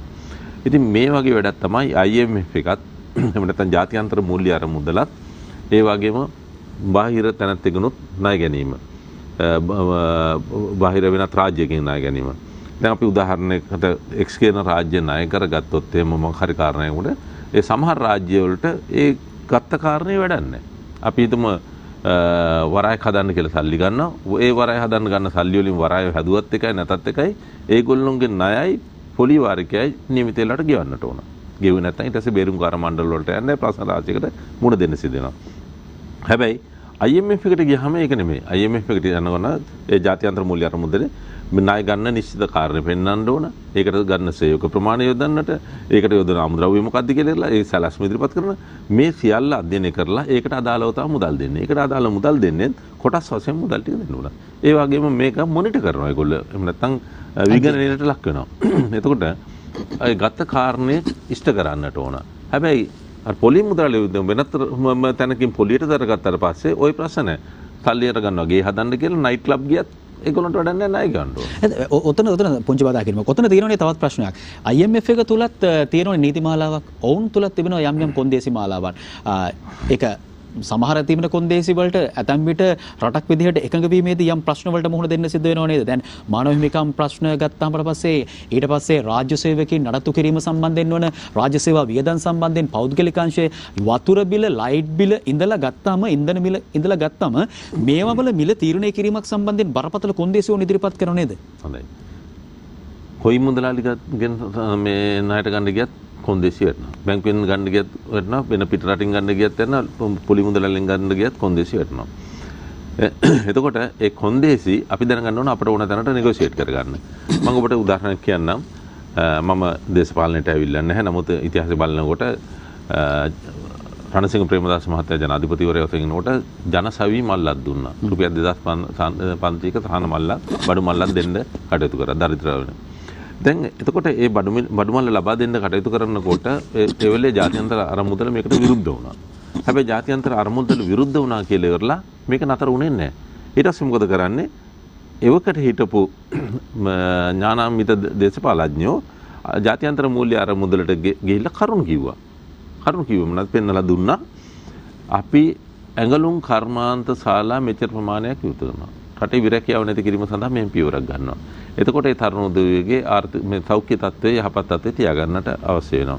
ඒ වගේම විරෝධතාවයක පාලනය කර ගැනීමට අවශ්‍ය දරිද්‍රතාවය තියෙනවා. ඉතින් මේකට පිළිගත හැකි කාරණා ඉදිරිපත් කරා. ඊට පස්සේ ඒ කරුණු ඉදිරිපත් කරාම ජාත්‍යන්තර මූල්‍ය අරමුදල ඒක පිළි අරගෙන රුපියල් 2500 සහන ජනසවි මල්ල සහන මල්ල දෙන්න එකඟතාවය දක්වුවා. ඉතින් මේක තියෙන්නේ මේ නෙගෝෂিয়েට් කරන එහෙම නැත්නම් මේක මෙතන මේ ක්‍රියාත්මක කරන එක නා අපේ පාර්ශවයේ ඉතින් අපේ රටේ පාර්ශවයේ වශයෙන් ඉදිරිපත් වෙන කෙනා ජාත්‍යන්තර අරමුදලත් එක්කලා මේක කොහොමද හැන්ඩල් කරන්නේ ක්‍රියාත්මක කරවගන්නේ ඒ අපිට කොන්දේසි අවාසි සහගත කොන්දේසි නැතුව අපිට දරන්න පුළුවන් කොන්දේසි තුල යම් කොන්දේසි එනවමනේ ඒක දරන්න පුළුවන් තැන ඉඳගෙන මේක කරන්නේ කොහොමද කියන එක පිළිබඳව ඒ නායකයින්ට පාලකයින්ට දැනුම තියෙන්න ඕන ඒක හසුරව ගන්න.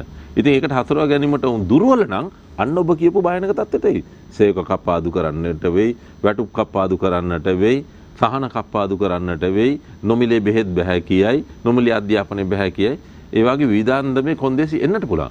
ඒක අනතුරුදායකයි. ඒකෙන්ද පාලකයා බුද්ධිමත් නම්, ඔහු ජාත්‍යන්තර වශයෙන් ඔහුට සම්බන්ධකම් තියෙනවා නම්, ඔහුට අත්දැකීම් තියෙනවා නම්, අන්න එතකොට ඔහු යන පාත් එක හදාගන්න දන්නවා නම්, දක්ෂ නම්, එහෙමනම් මේ ජාත්‍යන්තර මූල්‍ය අරමුදලත් එක්කලා හානිදායක නොවන අන්දමට මේ තියෙන ආර්ථික අර්බුද විසඳා ගැනීම සඳහා එතනින් සහයෝගය ලබා ගන්න පුළුවන්. ඒකට අදක්ෂයෙන් සම්පූර්ණ රට අරන් ගිහලා හිර කරાવી.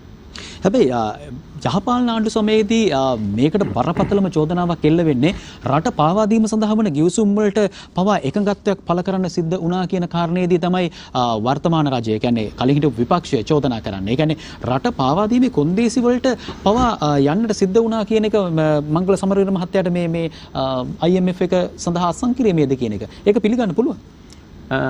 මොකක්ද රට පාවදීමේ මේ ගිවිසුම නමුත් විපක්ෂයෙන් මම කියන්නේ ඒ කාලේ මේ කරපු චෝදනාව ඒක තමයි උදේය දැන් මම ඒකට තවත් කරුණු කළ කියන මම ඉතල මේකට දැන් ජාත්‍යන්තර ගිවිසුම් අසං කරා නම් ඒ ජාත්‍යන්තර අසං කරපු ගිවිසුම් අපිට කඩ කරන්න පුළුවන්. එක්සත් ජාතිකයන්ගේ සංවිධානය කළා අපි මානව හිමිකම් ආරක්ෂා කිරීමේ ප්‍රඥප්තියට අසං කරලා තියෙනවා. දැන් අපිට පුළුවන් ද මානව හිමිකම් උල්ලංඝනය කරමින් වැඩ කටයුතු කරන්න? එහෙම පුළුවන් නම් මේ ජිනීවා සමුළු වෙනකොට ඇයි අපේ කකුල් වේවුලන්නේ?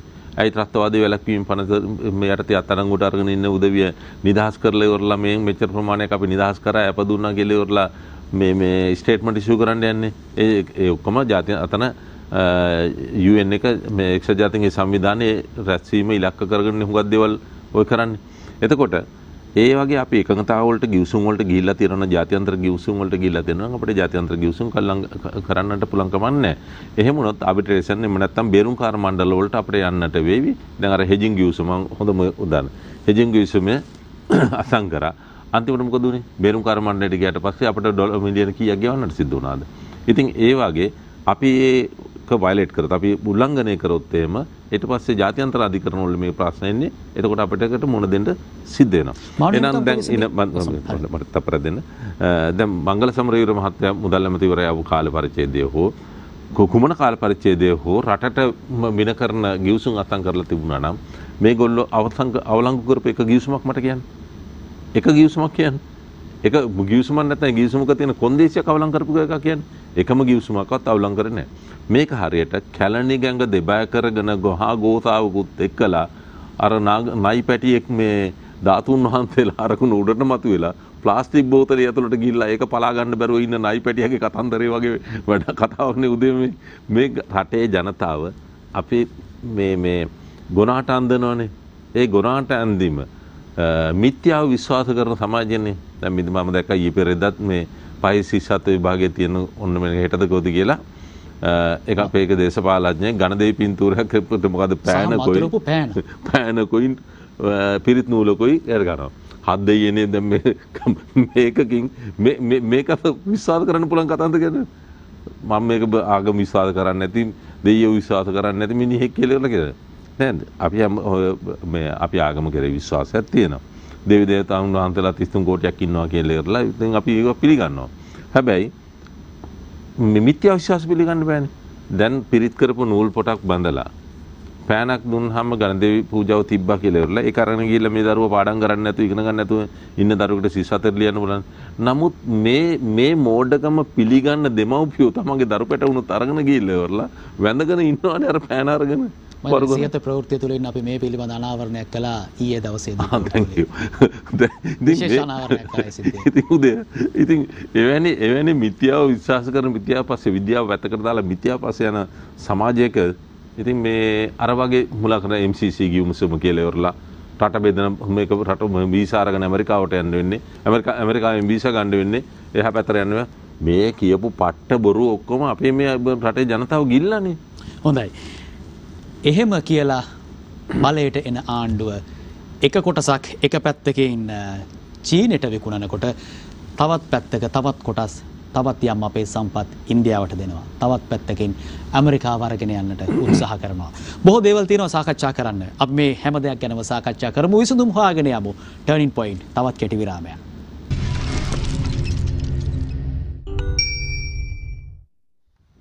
එක්සත් ජාතික පක්ෂ මහලේකම් පාලිත රංගේ බණ්ඩාර මහතා සමගයි අද ටර්නින් පොයින්ට් සාකච්ඡාව.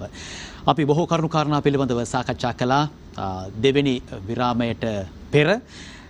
දැන් අපි කතා කරන්න බලාපොරොත්තු වෙන්නේ රටේ වත්මන් ප්‍රශ්න පිළිබඳව. මේ ප්‍රශ්න වලට අපිට පිළිතුරු සොයා ගැනීමටම අවශ්‍ය වෙනවා. දැන් වර්තමානයේදී ආණ්ඩුවට එල්ල වෙන බරපතල චෝදනාවක් තමයි ආණ්ඩුව රටේ ඊටම වටිනා වූ සම්පත් දේශීය සම්පත් අපේ සම්පත් පිට රටට විකුණනවා කියන කාරණය. හැබැයි මේක ගන්නකොට පොඩ්ඩක් මේක දැන් වෙනස් වෙලා තියෙන්නේ. එක්සත් ජාතික පක්ෂ ආණ්ඩුවක් එනකොට තමයි බොහෝ දෙනා චෝදනා කරන්නේ ඔන්න රටේ දේවල් විකුණනවා පෞද්ගලීකරණය කරනවා බටහිරවාදී පොඩි සංකල්පයක තමයි එක්සත් ජාතික පක්ෂය බලය එනකොට බොහෝ දෙනා කතා කරන්නේ සහ ප්‍රකාශනයන් කරන්නේ. නමුත් දැන් වර්තමානයේ තුල සිද්ධ වෙලා තියෙන්නේ ඊට වඩා එහා ගියපු චෝදනාවක් වත්මන් රජයට එල්ල වෙලා තියෙනවා. දේශීය සම්පත් සහ රට බොහෝම රටේ සම්පත් ආරක්ෂා කරනවා කියපු රජය ආණ්ඩුව. වරාය කොටසක් ඒ වගේම තෙල් ටැංකි ඉන්දියාවට ලබා දීම, ඒ වගේම පෝර්ට් සිටි චීනට ලබා දීම, හම්බන්තොට චීනට ලබා දීම, වරාය ලබා දීම. එතකොට තවත් අපි ගත්තොත් යුගදනවේ ඇමරිකාවට ලබා දීම කියන ගණනාවක් අපිට මේ විදිහට කියන්නට පුළුවන්. මේවා රජය කියන්නේ රජයේ පාර්ශ්වය පෙන්වා දෙන්නේ ආයෝජන. මේ තුලින් තමයි අපි මුදල් හම්බ කළ යුත්තේ කියලා. එක්සත් ජාතික පක්ෂයේ මතය මොකද්ද මේ පිළිබඳව? මේ ආණ්ඩුව බලයටපත් උනේ වෙනත් රටකට බදු ක්‍රමයේ යටතේ හෝ දීලා තියෙනවා නම් ඒ තියෙන ඒවා අරගන්න කියලා. මට මතකයි මහින්ද රාජපක්ෂ මහත්මයා වේදිකාවේ කිව්වා ආයෝජකයන්ට එතුමා කිව්වා මේ ලයිව් ලංකාවේ ආයෝජනය කරන්න එපා කරත් අපේ ආණ්ඩුවක් යටතේ අපි මේවා ගන්නවා කියලා. එවැනි රටට ආදර කියන දේශප්‍රේමීන් කියන කට්ටිය හැසිරුනේ එහෙමයි. එතකොට ඒ වෙලේ දිගින් දිගටම ගැහුවේ එක්සත් ජාතික පක්ෂය මේ රටේ ආර්ථික මර්මස්ථාන නැත්නම් සම්පත් විදේශිකයන්ට විකුණනවා කියලා. හැබැයි විකුණපු සම්පත් නැවත අත්පත් කරගත්තේ එක්සත් ජාතික පක්ෂය. එක්සත් ජාතික පක්ෂය මේ බලය අහිමි වෙච්ච වෙලාවේ රාජපක්ෂ ආණ්ඩුව තේදී පෝට් සිටිය සින්නක් කරවම චීනයට දීලා තිබුණේ. ඒ සින්නක් කරවම දීලා තිබුණ එක තමයි නැවත ලීසින් ක්‍රමයට ආපහු හරවා ගැනීමට අපි සමත් වුණේ. ඒ වගේම හම්බන්තොට වරාය අපි ලීසින් ක්‍රමයට කල්බදු ක්‍රමයට තමයි චීන සමාගමට දීලා තියෙන්නේ. එතකොට මේවා ඔක්කොම වරාය මේ චීනට වික්කා කෝට් සිටියේ වික්කා මේ කතන්දර තමයි මේ ආණ්ඩුව දිගට ගැහුවේ. එදා විපක්ෂින් නැද්දි. විකුණනවා කියන්නේ සම්පූර්ණම අයිතිය අතහැරීම. විකුණනවා කියන්නේ ඒකනේ. එතකොට නැවත ආපහු ගැනීමට පුළුවන් කමක් නැහැ විකුණපුවම. හැබැයි චීනට පෝට් සිටිය දීලා තිබුණ එක රනිල් වික්‍රමසිංහ නායකතුමාගේ තියෙන ඥානාන්විත දක්ෂ කළමනාකරණය විදේශ ජාත්‍යන්තරයත් එක්ක ගනුදෙනු කිරීමේ තියෙන හැකියාව දක්ෂකම අනුව චීනයත් එක්ක සාකච්ඡා කරලා ඉවරලා ආපහු එක විකුණලා තිබුණ මේ ලංකාවේ පොඩි සිටි එක ආපහු කල්බදු ක්‍රමයට හරවා ගැනීමට අපි සමත් වුණා. මම සමත් වුණා නෙමෙයි ඒක අපේ පක්ෂ නායකතුමා ඒකට සමත් වුණා. ඒ විකුණපු දේපොළ වල අද කොහොඳ අඩුතරමේ හිටගෙන ඉන්නත් බෑ. හිටගෙන ඉන්නත් දැන් ඒ රටවලට මුදල් ගෙවන්නලාද? ෆොටෝ එකක් ගන්න පුළුවන්. මම දැක්ක පහුගිය දවස්වල මෙතන පෝට් සිටි එක නරඹන්න ගිය මිනිස්සු ෆොටෝ අරගත්තාම ඇති වෙලා තිබුණ ප්‍රශ්න පිළිබඳව සෝෂල් මීඩියා එකේ දාලා තිබුණා. ඉතින් අඩුතරමේ Taman අපේ රටේ මිනිහෙකුට ගිහලා පුරවැසියෙකුට ගිහලා ෆොටෝ එකක්වත් එතන ගන්න බැරි තත්ත්වයට පත් වෙලා තියෙනවා. හැබැයි එතනදී නැවත ඒ පෝට් සිටි එතන සමාගම සහ ශ්‍රී ලංකාවේ සම්බන්ධතාවයේ තියෙන ආයතනය සඳහන් කරලා තිබුණා මේ වීඩියෝ දර්ශන ගත කිරීම සහ විශේෂයෙන්ම වෙළඳැන්වීම සහ ඒ වගේම රූප ගත කිරීම සාමාන්‍ය මුදලට සාමාන්‍ය වෙන දේවල් වලට පමණයි මුදල් ගන්නෙ. සාමාන්‍ය කෙනෙක්ට ඡායාරූපයක් ගන්න පුළුවන් කියන කාරණේ උන්නිවැරදි කරලා තිබුණා. හොඳයි සමාගම එහෙම කියනවා. අපේ ශ්‍රී ලාංකිකයෝ ගිහිල්ලා ඉවරලා ඒගොල්ලන්ට අත්වෙච්ච තත්ත්වය මේකයි කියලා ඉවරලා ඒගොල්ලෝ සමාජ මාධ්‍ය තුල ප්‍රකාශ කරලා තිබුණා. එමනම් ඒක අසත්‍ය ප්‍රකාරයක් නම් ඒක ප්‍රචාරයක් කරපු අය තමයි ඒකට වා කියන්න ඕන රංගේ වණ්ඩාර නෙමෙයි. නැත්නම් සියතත් නෙමෙයි. එතකොට දැන් හොර රහසේ මධ්‍යම රාත්‍රියේ හිටි හැටි යුගදන වියක අසං කරන්නේ. ඒ රටේ වෙලාවේ. ඈ? ඒ රටේ වෙලාවේ. ඒ රටේ වෙලාවේ. මේ ජටිය දෙනවා. ඔබ කිව්වා වගේ යුගදන වියක දෙනවා. හම්බන්තොට තෙල් ටැංකි ටික දෙනවා. දැන් මේ ඔක්කොම නැවත ත්‍රිකුණාමලේ තෙල් ටැංකි ටික දෙනවා. අපේ khනිජ තෙල් ඇමතිවරයා ගිහිල්ලා කියන ජාතික කොඩිය උස්සලා නැවත අත්පත් කර ගැනීම කටයුතු කරා කියලා. ඔකේ ඉතිහාසයේ ඉඳලා ගත්තාම මේ එතුමා හරියට අධ්‍යයනය කරලා කියනවද නැතුව කියනවද මන් දන්නේ. කෙසේ නමුත් මේ සියල්ලම හොර රහසේ විදේශ රාජ්‍ය වලට අලෙවි කිරීම සිදු කරගෙන යනවා. ඉතින් මේ දේශප්‍රේමී සලුවෙන් වැහිලා ඇවිල්ලා ඉවරලා හැමදාම කරන්නේ මේ වගේ වැඩ. අනිත් ඒ වගේම විපක්ෂයේ ඉන්න වෙලාවට මේගොල්ලෝ හරිම දසයි කතන්දර හදන්න. මිනිසු අන්දන්නට. ඒ ඇන්දීමේ කලාව ඉතාමත් මැනවින් කරා. ඒ අන්දපු එකේ ප්‍රතිඵල හැබැයි අද විඳවන්න වෙලා තියෙන්නේ ඒ ඇන්දුන ජනතාවට සහ නොඇන්දුන ජනතාවට දැන් 2.20 ලක්ෂයටම අද විඳවන්නට වෙලා තියෙනවා. අර ගෞතම බුදුරජාණන් වහන්සේගේ ද්‍රෝණයක් ධාතුන් වහන්සේලා තැන්පත් කරලා තියෙන ස්ථානයේ තමයි අනුරාධපුරයේ රුවන්වැලි සෑය. රුවන්වැලි සෑයේ තියෙන ආගමික කටයුතු වලට ගෙන. මේ පට්ටපල් බොරු කියලා පච කියලා බලයට ආපු මිනිසුන්ට ගිහලා ඉවරලා තමන්ගේ මේ ආගමිකුණගෙන ඛණ්ඩ දිවුරුම් දෙන ස්ථානයක් නෙමෙයි රුවන්වැලි සෑය. රුවන්වැලි සෑය ද්‍රෝණයක් ධාතුන් වහන්සේලා තැන්පත් කරලා තියෙන අතයුතුම් වන්දනීය ස්ථානයේ ඉඳලා ඉවරලා දිවුරුම් දුන්නේ කොහොමද? හූ හඬ මැද. හූ කියලා තමයි නරින්ගේ ක්‍රියාවලියකින් තමයි අවසානයේ ඒක අවසන් කරන්නේ. ඇමති මණ්ඩලයේ දිවුරුම් දෙන්නේ කොහෙද? බුදුරජාණන් වහන්සේ සම්බුද්ධ ශාසනයේ උතුම් මුදුන් මන් කඩ වෙච්ච දන්ත ධාතුන් වහන්සේ තැන්පත් කරලා තියෙන දල්දා මාලිගාව අභියස මහනුවර. ඉතින් එතන ගිහිල්ලා තමයි ඇමති මණ්ඩලයේ දිවුරුම් දෙන්නේ. ඉතින් මේවා මේ සෙල්ලමට අරගෙන මුලා කරගෙන ඉවරලා මේ බලය ලබාගෙන මේ රට කෑමේ ව්‍යාපෘතිය මිනිසු පිටිනපත් කරන රට කෑමේ ව්‍යාපෘතිය මේවා කරාට මේවා ලේසියෙන් යන්නේ නැහැ. අවසානයේ කොයිලෙන් හරි මේවා පත් වෙනවා. බලය තමන්ගේ ග්‍රහ ශක්තිය හරිය හොඳට තියෙන තාක්කල් මේවා අල්ලගෙන ඉන්න පුළුවන්. හැබැයි වදිනවා. දෙමළෙන් කියමනක් තියෙනවා උදය අරසන් නණ්ඩේ කේකුම් දෙවොන් ඉන්නේ පාකුම් කියලා. රාජනීතියෙන් බේරෙන්නට පුළුවන්. හැබැයි දේව නීතියෙන් බේරෙන්නට හම්බෙන්නේ නැහැ. ඒකනේ දැන් අර පවර්ලා තිබුණ නඩු 344ක් එක්සත් ජාතිපක්ෂ යහපාලන ආණ්ඩුව වෙලාවේ හොරු ඇල්ලුවේ නැහැ, හොරුන්ට නඩු පැවරුවේ නැහැ කියන කතන්දර ගියා. නඩු කඩිනම් කරලා ඇසීම සඳහා රාජ්‍ය දේවල් සම්බන්ධ නඩු කඩිනම් කිරීම සඳහා අපි අපේ රජය යටතේ මහාධිකරණ දෙකක් ට්‍රයිල් ඇඩ්වා කියලා විනිසුරුතුමාලා 3 දෙනෙකුෙන් සමන්විත මහාධිකරණ දෙකක් ආරම්භ කරා.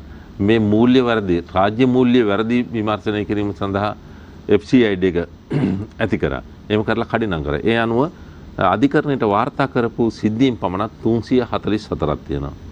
මට අපරාධ ගේන්න තිබුණා මේ සූදානම් වෙනම හදිසියේ ඔබගේ ආරාධනෙට නෙන්න 340. මේ 344 මම දන්න විදිහට නඩු 44ක් විඩ්‍රෝ කරගෙන ඉවත් කරගෙන තිබුණා. දැන් ඊයේ පෙරේදත් ජොන්සන් ෆර්නැන්ඩෝ මහත්මයාගේ නඩු 3යි ඔන්නම එකතු වෙනකොට මම හිතන්නේ දැන් නඩු 50ක විතර ප්‍රමාණයක් ඉල්ලාස් කරගෙන තියෙනවා. එදා හිටපු නීතිපති නඩු පැවරුවේ නීතිපති දෙපාර්තමේන්තුව ඒ නඩු පැවරුවේ අල්ලස් මේ කොමිෂන් සභාව. ඒ අල්ලස් කොමිසමේ සමහර නිලධාරී හෙට මෙහෙට වෙලා ඉන්න පුළුවන් නීතිපතිතුමා වෙනස් වෙන්න පුළුවන්. නමුත් ඒ හිටපු නිලධාරීම තාම නීතිපති දෙපාර්තමේන්තුවේ ඉන්නවා. ඒ වගේම අල්ලස් කොමිසමේ ඒ නිලධාරීන් හැමෙම ඉන්නවා. එදා චෝදනා තියෙනවා සාක්ෂි තියෙනවා කියලා අධිකරණයට ගිහිල්ලා ඉවරලා තර්ක කරමින් නඩු ගොනු කරපු කට්ටියම දැන් ගිහිල්ලා ඉවරලා නඩු ටෙක්නිකල් රීසන්ස් හරි මොන හරි කියලා ඉවරලා නඩු ඉලාස් කරගනිමින් පවතිනවා.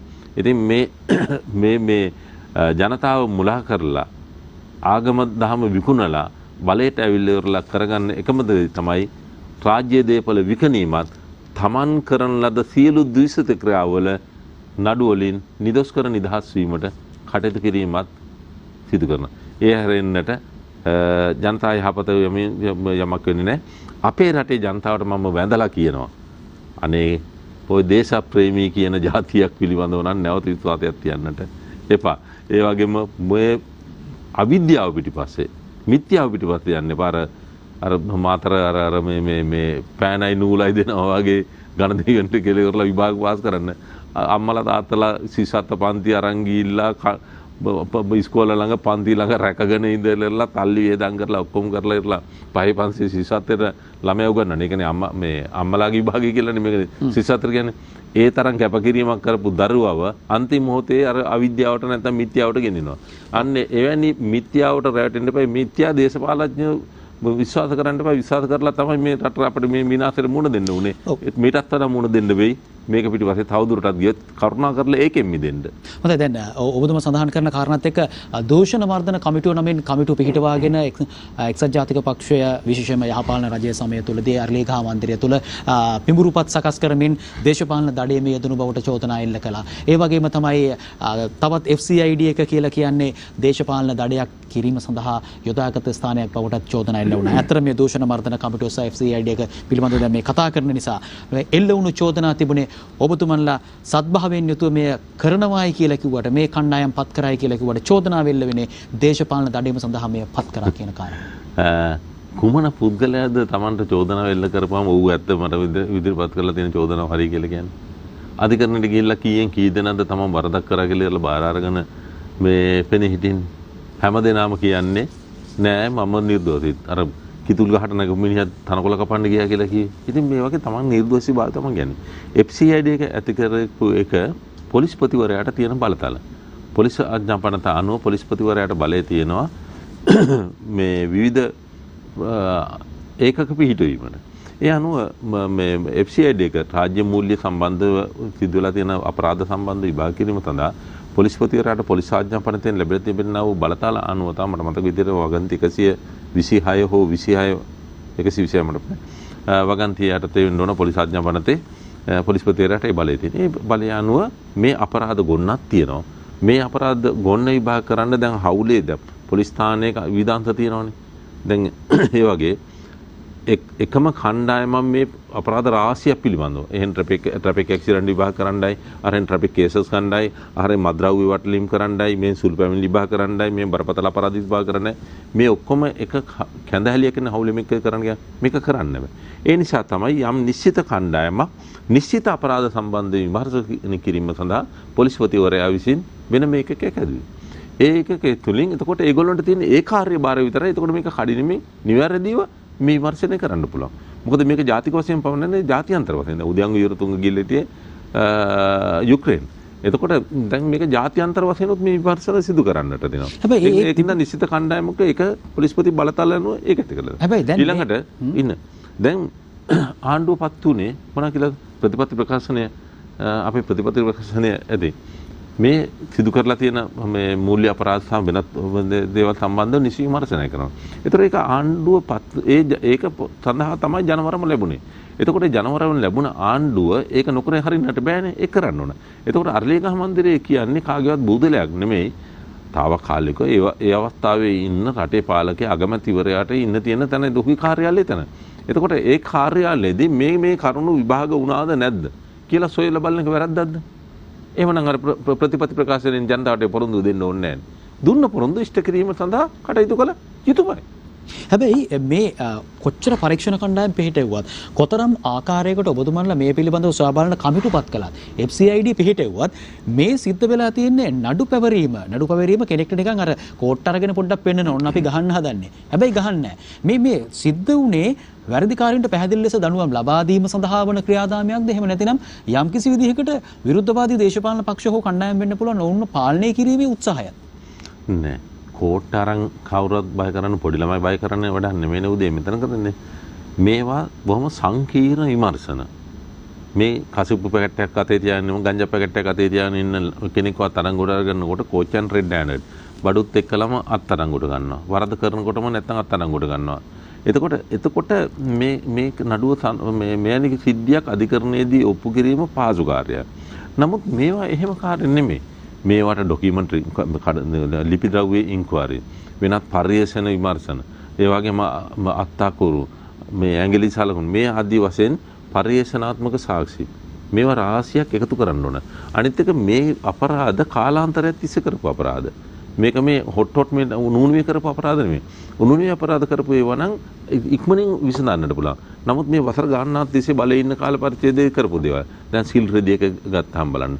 ලීත් එක ගත්තාම පයිප් බට බෙදපු එක මල් වාන ඉඩම මේ ආදී දේවල් ගත්තාම ඒවා මේ අතරහුව වෙන උදුරින් කරපුවා නෙමෙයිනේ. ඈත කිලෝමීටර් ගානක් එහයින් කරපුවා. ඒතර මේ වැරද්දක් කරා කියලා නෑ. වැරද්දක් කරාද නැද්ද කියනක ඔප්පු කරන්න නඩු විභාග කරන්න එපා. ඒ නඩු පවරන ලද නීතිපති දෙපාර්තමේන්තුව මත් නඩු පවරන ලද අල්ලස් කොමිසමවත් ඒ නඩුවේ ට්‍රයිල් විභාගයට නැතුව නඩුව ඉල්ලාස් කරගන්නකොට වරදක් කරාද නැද්ද කියලා ඔප්පු කරන්නේ කොහොමද? අවශ්‍ය සාක්ෂි සාධක නැති නිසානේ ඒක අවසානයේ. එතකොට එහෙමනම් ඒ නීතිපති දා සාක්ෂි සාධක ඇතුව ඇති කියන හින්දා නේද නඩු පැවරුවේ. එතකොට ඒ ප්‍රශ්නේ දේශපාලනීකරණය අල්ලස් කොමිසම මේ සාක්ෂි සාධක තියෙනවා කියලා නේද නඩු පැවරුවේ. එහෙමනම් ඔබ කියන්නේ දේශපාලන බලපෑම් මත කරා කියලා. රයිට්. එහෙමනම් දැන් අද කටයුතු කරන්න ඕන නඩු ඉල්ලාස් කරගෙන විත්තිකාරය නිදහස් වීම බව නෙමෙයිනේ. අන්න දේශපාලන බලපෑමට යටත් වෙලා ඔබට විරුද්ධව බොරු නඩුවක් පැවරුවා නම් ඒ නඩු දාපු නිලධාරිය සම්බන්ධව කටයුතු කරන්න. ඇයි එහෙමනම් නීතිපති දෙපාර්තමේන්තුවේ ඒකට සම්බන්ධ කිසිම කෙනෙක් සම්බන්ධවවත් අල්ලස් කොමිසමේ එවැනි චෝදනා ගනු කරා කියන එක පුද්ගලයෙක් සම්බන්ධවත් ඇයි රාජකාරී නොකරන්නේ? නෑ මං අහන්නේ කොතනද එතකොට දේශපාලන ක්‍රියාත්මක වෙලා තියෙන්නේ? එහෙනම් එදා පිහිටවපු තැනද නැත්නම් අද ඔය ක්‍රියාත්මක වෙන තැනද? ඒකයි තියෙන ප්‍රශ්නේ. එදා දේශපාලන ක්‍රියාත්මක කරලා තිනවා. දේශපාලන ක්‍රියාත්මක කරලා කියන අපි ප්‍රතිපත්ති ප්‍රකාශනයක් ඉදිරිපත් කරලා තියෙනවා රටට. ජනතාවට දුන්න පොරොන්දුවක් තියෙනවා. ඒ පොරොන්දුව අනුව නීති සකස් කරන්න ඕන. ඒ සඳහා පාර්ලිමේන්තුවේ තියෙන නීති සකස් කරන්න. ඒ අනුව නීති සකස් කරලා තියෙනවා. ඒට එසේම නීති මේ කලින් තිබුණු නීති වල බලතල පාවිච්චි කරන එක තමයි පොලිස්පතිවරයාට තියෙන බලතල පාවිච්චි කරන පොලිස්පතිවරයා කටයුතු කරා. ඒ අනුව ඒකක හරිගස්සලා විමර්ශනය කරා. දැන් එතකොට ඒකට අනුව අල්ලස් කොමිසමේ නිලධාරී උගත් බුද්ධිමත් උදවිය නීතිඥ මාතෘවාගේ නිලධාරී ඉන්නේ. ඒ වගේම අල්ලස් නීතිපති දෙපාර්තමේන්තුවේ ඉන්නේ උගත් බුද්ධිමත් නිලධාරී මහත්මුරු. එතකොට ඒගොල්ලන්ට දැනුමක් නැතුව නඩු පැවරුවා නෙමෙයිනේ. එතකොට ඒවා හොඳට අධ්‍යයනය කරලා ලිපිගොනු හොඳට කියවලා ඉවරලා තමයි මේ කරුණු තියෙනවා කියලා තහවුරු කරගෙන තමයි නඩු ගොනු කරන්නේ. එතකොට ඒ උදවියගේ ඒ ප්‍රධානියා වෙනස් වුණාට පස්සේ දැන් ආපහු නඩුව අයින් කරනවා නම් එතකොට එහෙමනම් ඒ නඩු ගොනු කිරීමට කටයුතු කරපු කට්ටිය එන දේශ සහගතව බොරු නඩුවක්නේ කරලා තියෙන්නේ. ඒක බරපතල වැඩන්නේ. දේශ සහගතව එහෙම මිනිහෙකුට අසත්‍ය චෝදනා එල්ල කරනවා නම් දන්න සංග්‍රහයටත් ඒක චෝදනාවන්නේ. පැහැදිලි චෝදනා. 180 මට මතක විදියට වගන්දී. නැත්නම් 203 වෙනිදා රාජ්‍ය නිලධාරීන් බල අයිතුලිස බලය පාවිච්චි කරලා නඩුව පෙරුවා. එහෙනම් 203 යටතේ 180 යටතේ ඒ අදාළ නිලධාරීන්ට විරුද්ධව නීතිමය ක්‍රියාමාර්ග අද වෙනක එකක් තරම් තියෙනවද? එහෙනම් කොහොමද කියන්නේ මේක දේශපාලන මේ නඩු කියලා? මම දැන් ප්‍රශ්නේ තියෙන්නේ ජනතාවට රටේ ජනතාවට ප්‍රශ්නේ තියෙන්නේ දැන් කණ්ඩායමක් බලයට ආවට පස්සේ කියනවා කලින් කරේ හිටපු කට්ටිය කලේ දේශපාලන බලපෑමක් දේශපාලන පරිගැනීම තමයි සිද්ධ වෙන්නේ කියලා. ඊට පස්සේ නැවත ඒගොල්ලෝ බලයෙන් යනකොට කියනවා අනිත් අය ඇවිල්ලා කියනවා නෑ මේ කලේ දේශපාලන පරිගැනීම. ඔතනයි තියෙන ප්‍රශ්නේ. නීතිය නිසලෙස නිසියාකාරයෙන් ක්‍රියාත්මක හරි උදේ. හරිම සාධාරණයි. මොකද කැලණිගමක දෙබෑ කරගෙන නායක මතු වුණා කියපු එක විශ්වාස කර මිනිස්සු රටක්නේ. අර කියපු පෑන ගන්න යන නූල් පොට කරගෙන ඉවරලා මේ විභාගවල ගිහිල්ලා මේ ඕලෙවල් ළමිනුත් ගිහිල්ලා පෑන අරන් ඒ ලෙවල් ඉතින් උදේ එවැනි මිත්‍යාවන් පිළිගන්න. දැන් දොළුකන්දේ පිරිත් පැන මම දොළුකන්දේ මම වැල්ලව ස්ථානාධිපතිවරයා වශයෙන් ඉන්න කාලේ පොලිසිය සේවය කරන කාලේ අයියෝ උදේ මාර වාහන මේ ගාල්ල මාතර අම්බන්තොට දෙවුන්ද මේ රටේ හැම තැනකින්ම වාහන කියන්නේ ලෝකෝටිය වාහන පාක් කරගෙන ඉඳන්නේ නැහැ. මිනිහෙකුට පාරේ හැතර යන්න දෙන්නේ. ඒ තරම් එන මොකද්ද?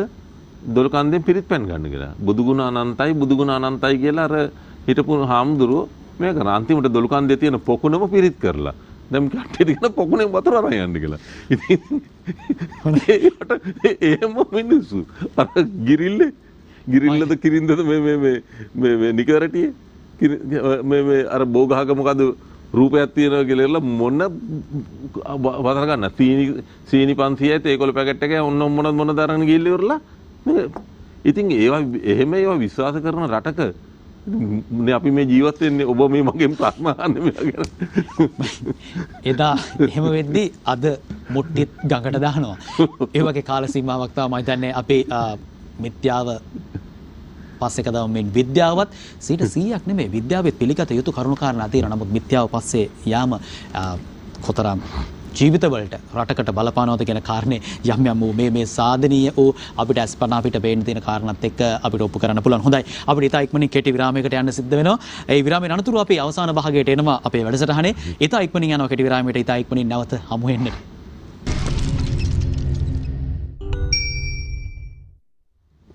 හොඳයි. අපේ වැඩසටහනේ ටර්නින් පොයින්ට් ඔබ විශාල පිරිසක් මේ වන විටත් අපිට විවිධාකාරයෙන් ප්‍රතිචාරයන් ලැබෙනවා. බොහොම ස්තුතියි. ඔබ අපිත් එක්ක මේ මොහොත දක්වා තරවදී සිටීම පිළිබඳව අපි අවසාන භාගයට ක්‍රමයෙන් ළඟා වෙමින් තිබෙන්නේ. බොහෝ දේවල් තියෙනවා සාකච්ඡා කරන්න ලැබෙන කාලයත් අපිට මදි කියලා තමයි හිතෙන්නේ.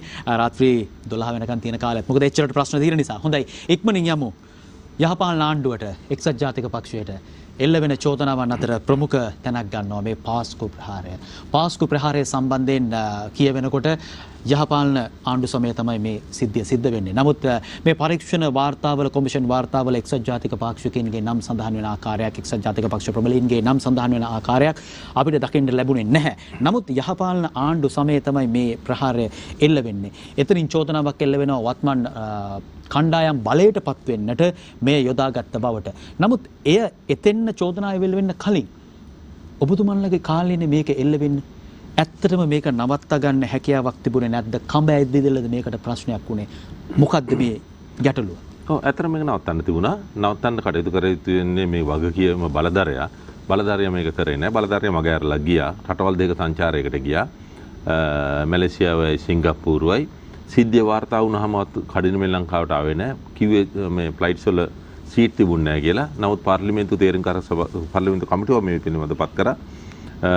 ඔබ ආසුමාරසිංහ මන්ත්‍රීතුමා ආපු වෙලාවක හිටපු මන්ත්‍රීතුමා හිට අහලා බලන්න. එතුමා වාර්තාත් එක්කලා ඉදිරිපත් කරයි.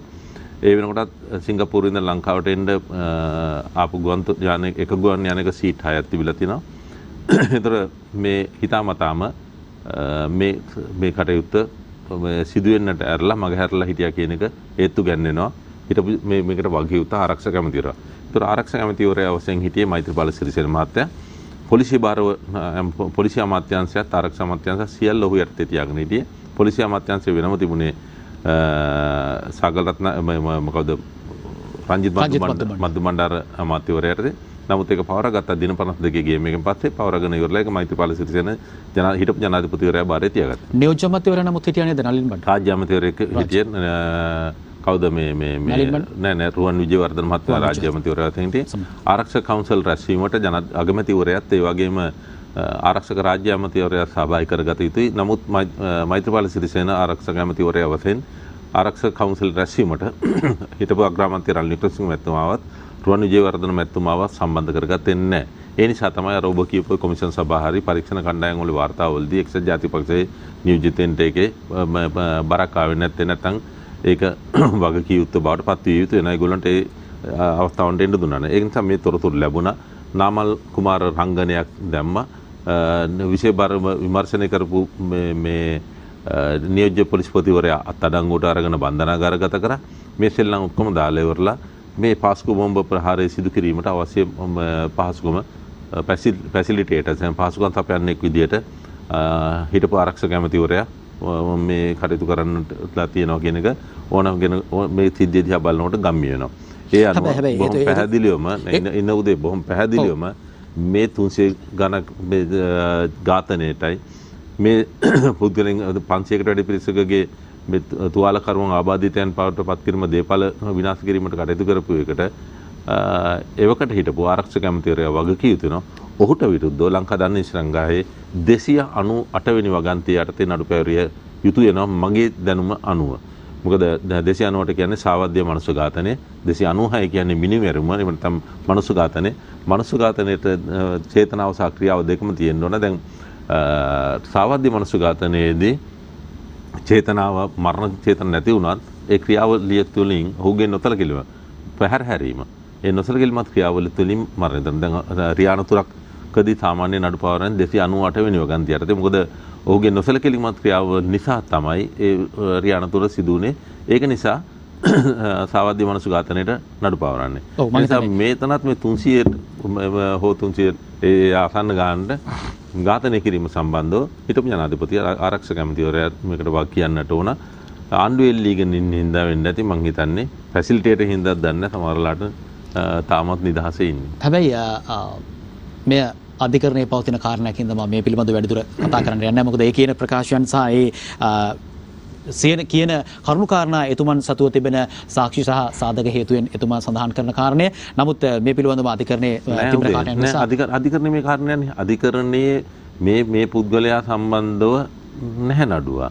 මොකද මේක තාම තියෙන විමර්ශන ස්ටේජ් එකේ. ඒතර විමර්ශනයක නිලධාරීන් තමයි මේ සම්බන්ධව ක්‍රියාත්මක අධිකරණයට කරුණු වාර්තා කරලා ඉවරලා මේ කරන්න ඕන. අධිකරණය මෙතන මේ කුණු කොටර ගෑවිලා නැහැ. අපි නමුත් පාස්කු ප්‍රහාරය සම්බන්ධයෙන් වන නඩු කිහිපයක්ම මේ වෙනකොට අධිකරණයේ ක්‍රියාත්මක වෙනවා. දැන් ඒකදී කිහිපයක්ම මෙතන ප්‍රශ්නේ තියෙන්නේ මෙතන මම දීර්ඝව ගැන කතා කරන්නේ නැහැ. මෙතන ප්‍රශ්නේ තියෙන්නේ නීතිය ක්‍රියාත්මක කරන බලධාරීන් අතේ මෙතන තියෙන්නේ. අධිකරණය නෙමෙයි. අධිකරණයේ තියෙන යුක්තිය පසඳලන්න. ඒතර අධිකරණයට නියම කරුණු වාර්තා වුණා නම් අධිකරණ යුක්තිය පසඳලයි. හැබැයි අධිකරණයේ යුක්තිය පසඳලන්න නියම කරුණු දෙන්නට ඕන. එතකොට මේ අධිකරණය කියලා කියන අවිය තියෙනවා. ඒකට උණ්ඩ දෙන්නේ නැහැ. උණ්ඩ දෙන්නේ නැතුව අධිකරණයට කියන වෙඩි දීපන් කියලා. අධිකරණය වෙඩි දියන්නේ කොහොමද? තුවක් විතර තිබ්බට. ඒ වගේ වැඩක් මෙතන තියෙන්නේ. ඔබ දැන් එක කාරණයක් කියනවා මේ යම් කිසි ආකාරයකට කරපු ප්‍රකාශය තුල මට නිකන් දැනෙනවා මේ මෛත්‍රීපාල සිරිසේන මහත්තයා ආණ්ඩුවේ බොහෝම ප්‍රබල හවුල්කරුවෙක් එතුමන් බොහොම බැඳියාවක් ආණ්ඩුවට තියෙනවා කියන කාරණේ. නමුත් පහුගිය දවස්වල දිගින් දිගටම ඔහු දැඩි ප්‍රහාරයක් එල්ල කරමින් වෙනම ගමනක් ශ්‍රී ලංකා නිදහස් පක්ෂයේ යමින් ඉන්න බව පේන්නේ. ඉතින් ඒවන් මොහොතක ඔහුට යම්කිසි සහනයක් ඔබ කියන විදිහට දෙනවයි කියන විශ්වාසයක් කරන්න පුළුවන්. අපි බලමු අනාගතයත් එක්කලා නේද? හරි. මොකද වෙන්නේ කියලා. ඊළඟ චෝදනාව. දැන් පාස්කු ප්‍රහාරයේ සිද්ධිය සම්බන්ධයෙන් වන සම්පූර්ණ බරපතල චෝදනාව එතුමන් එවකට ආරක්ෂක අමාත්‍යවරයාට එල්ල කරනවා.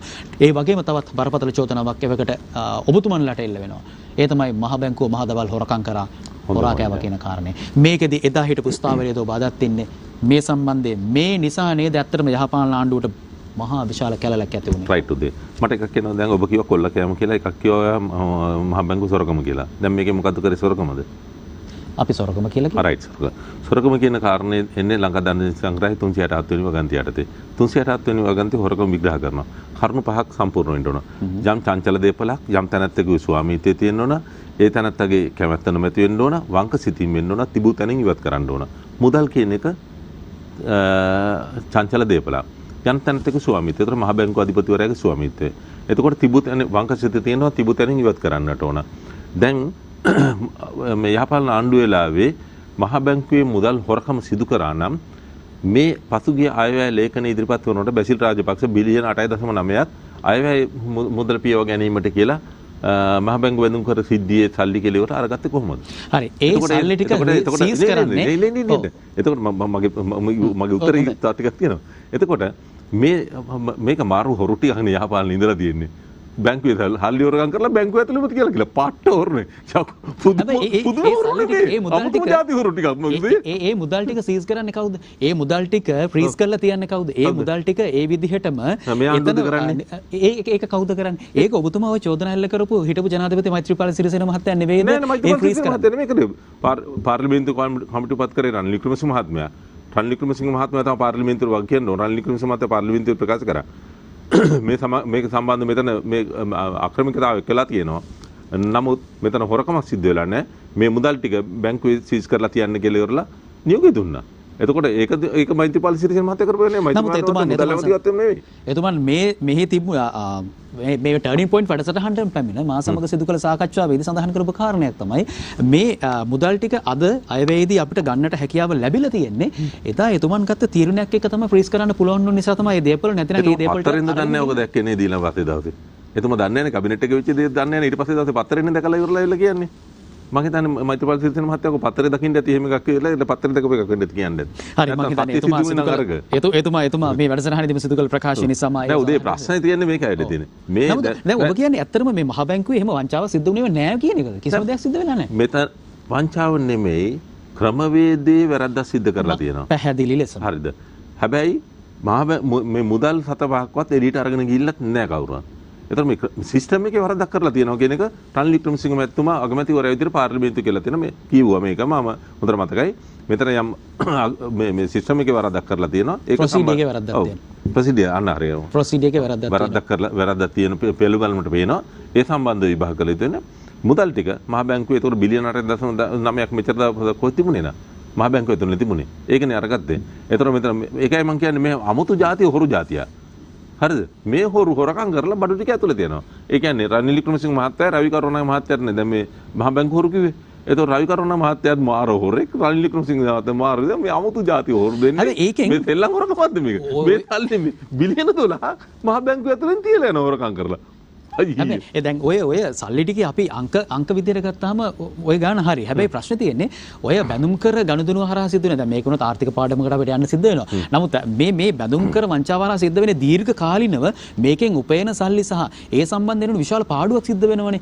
දැන් අපිට කියන්න පුළුවන් බිලියන 11ක බිලියන 15ක් මේකේ ෆ්‍රීස් කරලා තියාගත්තා. මේකේ පාඩුවක් මේකේ වංචාවක් වෙලා නැහැ මෙන්න සල්ලි ටික. නමුත් ඒකෙන් උපයගත්ත විශාල මුදලක් තියෙනවනේ. ඒක හරහා අහිමි වෙච්ච විශාල මුදලක් රටට පාඩු වෙලා තියෙනවා. එතකොට ඒකේ වන්දිය කවුද ගෙවන්නේ? හරි. දැන් ඒට ඉස්සෙල්ලා ගන්නකො.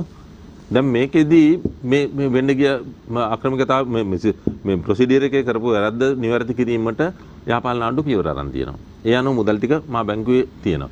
එතකොට ඒ නිසා මුදල් ටික කාගේවත් අතර ගියේ නැහැ. එතකොට එතකොට අලාභේ වෙන්න තියෙන අලාභයක් තියෙනවා නම් අවම වෙලා තියෙනවා. දැන් ඔයිට වඩා විශාල මුදල් කන්දරාවක් රාජපක්ෂ පාලනය යටතේ අජිත් නිවාත් කබ්‍රාල් මහත්තයා මේ මහ බැංකුව අධිපතිවරයා වශයෙන් මීට පෙර කටයුතු කරන සමයේදී සිද්ධ වෙන කරුණු ඉදිරිපත් කරලා දෙනවා. හැබැයි ඒවා ගැන කිසිම ඒ මුදල් එළියට ගිහිල්ලා දෙන ඒකක් සම්බන්ධවත් විමර්ශනයක් කරේ නැහැ. හොරු එපා කියලා ඉවරලා අර ඒක තමයි මම කියන්නේ විද්‍යාව පැත්තක තියලා මිත්‍යාව පස්සේ යනවනේ ආපහු ගිහිල්ලා හොරටම මේක බාර දෙනවා. බාර දීලා තියෙනවා. ඔන්න ඔකනේ දෙලා තියෙන්නේ. හරි යහපාලනේ හොරු නම් මහා පට්ට හොරු වගේ අමුතුම හොරු జాතිය පට්ට හොරු නෙමෙයි අමුතුම හොරු జాතියක් හොරකම් කරලා බඩු ටික ඒ අයිතිකාරය ළඟම තියලා යන පුදුම හොරුනේ. මම හිතන්නේ මේ ආර්ථික පාඩමක් කියන නිසා මම හිතන්නේ අපිට ලැබිලා තියෙන කාලෙත් දැන් ක්‍රමයෙන් අවසන් වෙන නිසා මෙතනින් එහාට ටිකක් මට සාකච්ඡාව අරගෙන යන්න අමාරුයි. නමුත් මේකේ දීර්ඝකාලීන සහ කෙටි කාලීන වශයෙන් සිදු වුණු බලපෑම් පිළිබඳව ආර්ථික විශ්ලේෂකයන් පවා තොරතුරු අනාවරණය කළා. කෙටි උත්තරයක් දෙන්න මට. දැන් මේකේ වංචාවක් ගැටලුවක් වෙලා නැත්නම් මේකත් අධිකරණයේ තියෙන ප්‍රශ්නයක්. සමාවෙන්න ඕනේ මේ සම්බන්ධයෙන් වැඩිදුර කතා කරලා ඒකට යම් බලපෑමක් එළවන. නමුත් අර්ජුන් මහේන්ද්‍රන් මහත්තයා අර්ජුන් ඇලෝසිස් මහත්තයා අර්ජුන් මහේන්ද්‍රන් මහත්තයා දැන් එන්නේ නැත්තේ හැංගිලා ඉන්නේ එහෙමනම්. ඒකද මගේ කිසිම දැනුමකුත් නැහැ සම්බන්ධයකුත් නැහැ. මම දන්නේ ඒක අහන්න ඕන අර්ජුන්ගෙන්. හරි. හොඳයි. ලැබිලා තියෙන කාලය අවසානම මොහොතට ඇවිල්ලා තියෙන වෙලාවේ බොහෝ අමාරුවෙන් තමයි අපේ නිෂ්පාදකතුමා කැලුම් මේ අපිට ඉතාම ඉක්මනින් මේ කාලේ ලබා දීලා තියෙන්නේ. එක්සත් ජාතික පක්ෂය දැන් අපි දන්නවා මේ හෙට දවසේ තව විනාඩි කිහිපයක් හෙට දවස් උදා වෙනවා. රජය දැවන්ත රැලියක් පවත්වන්නට සූදානම් වෙලා ඉන්නවා. රජයේ ජනාධිපතිවරයා අග්‍රාමාත්‍යවරයා ඇතුළු ප්‍රධානත්වයෙන් අනුරාධපුරයේදී සමගි ජන බලවේගයේ ගමින් ගමට ගිහිලා සජිත් ප්‍රේමදාස මහත්තයා විවිධ වැඩසටහන් පවත්වමින් ජනතාව ඒකරාශී කරන් ඉන්නවා. ඒ වගේම තමයි අපි දන්නවා ජනතා විමුක්ති පෙරමුණත් ගමින් ගමට පාරවල් මම්මාවත් ඔස්සේ ගිහිලා ජනතාව ඒකරාශී කරනවා. එක්සත් ජාතික පක්ෂය ඔබේ කණ්ඩායම් පාක්ෂිකෙන් එකතු කරන්න මොන වගේ වැඩපිළිවෙලක්ද වර්තමානයේ? අපේ සංවිධාන කටයුතු උදේ අපි නිසි ලෙස කරගෙන යනවා. අපේ සංවිධාන වැඩ කටයුතු කරද්දී අපි සෞඛ්‍ය නීති බලධාරීන්ගේ උපදෙස් වලට විශේෂයෙන් අවධානය යොමු කරලා තියෙනවා. අපේ පක්ෂේ ගරු නායකතුමා මේ කොරෝනා රෝගය ලංකාවට ඇතුළු වීමත් එක්කලම අපේ කණ්ඩායමට උපදෙස් ටික දුන්නා කොහොමද වැඩ කටයුතු කරන්න ඕන ඔබත් බේරිලා අනිත් මිනිස්සුන්ට ආරක්ෂා කරන්න.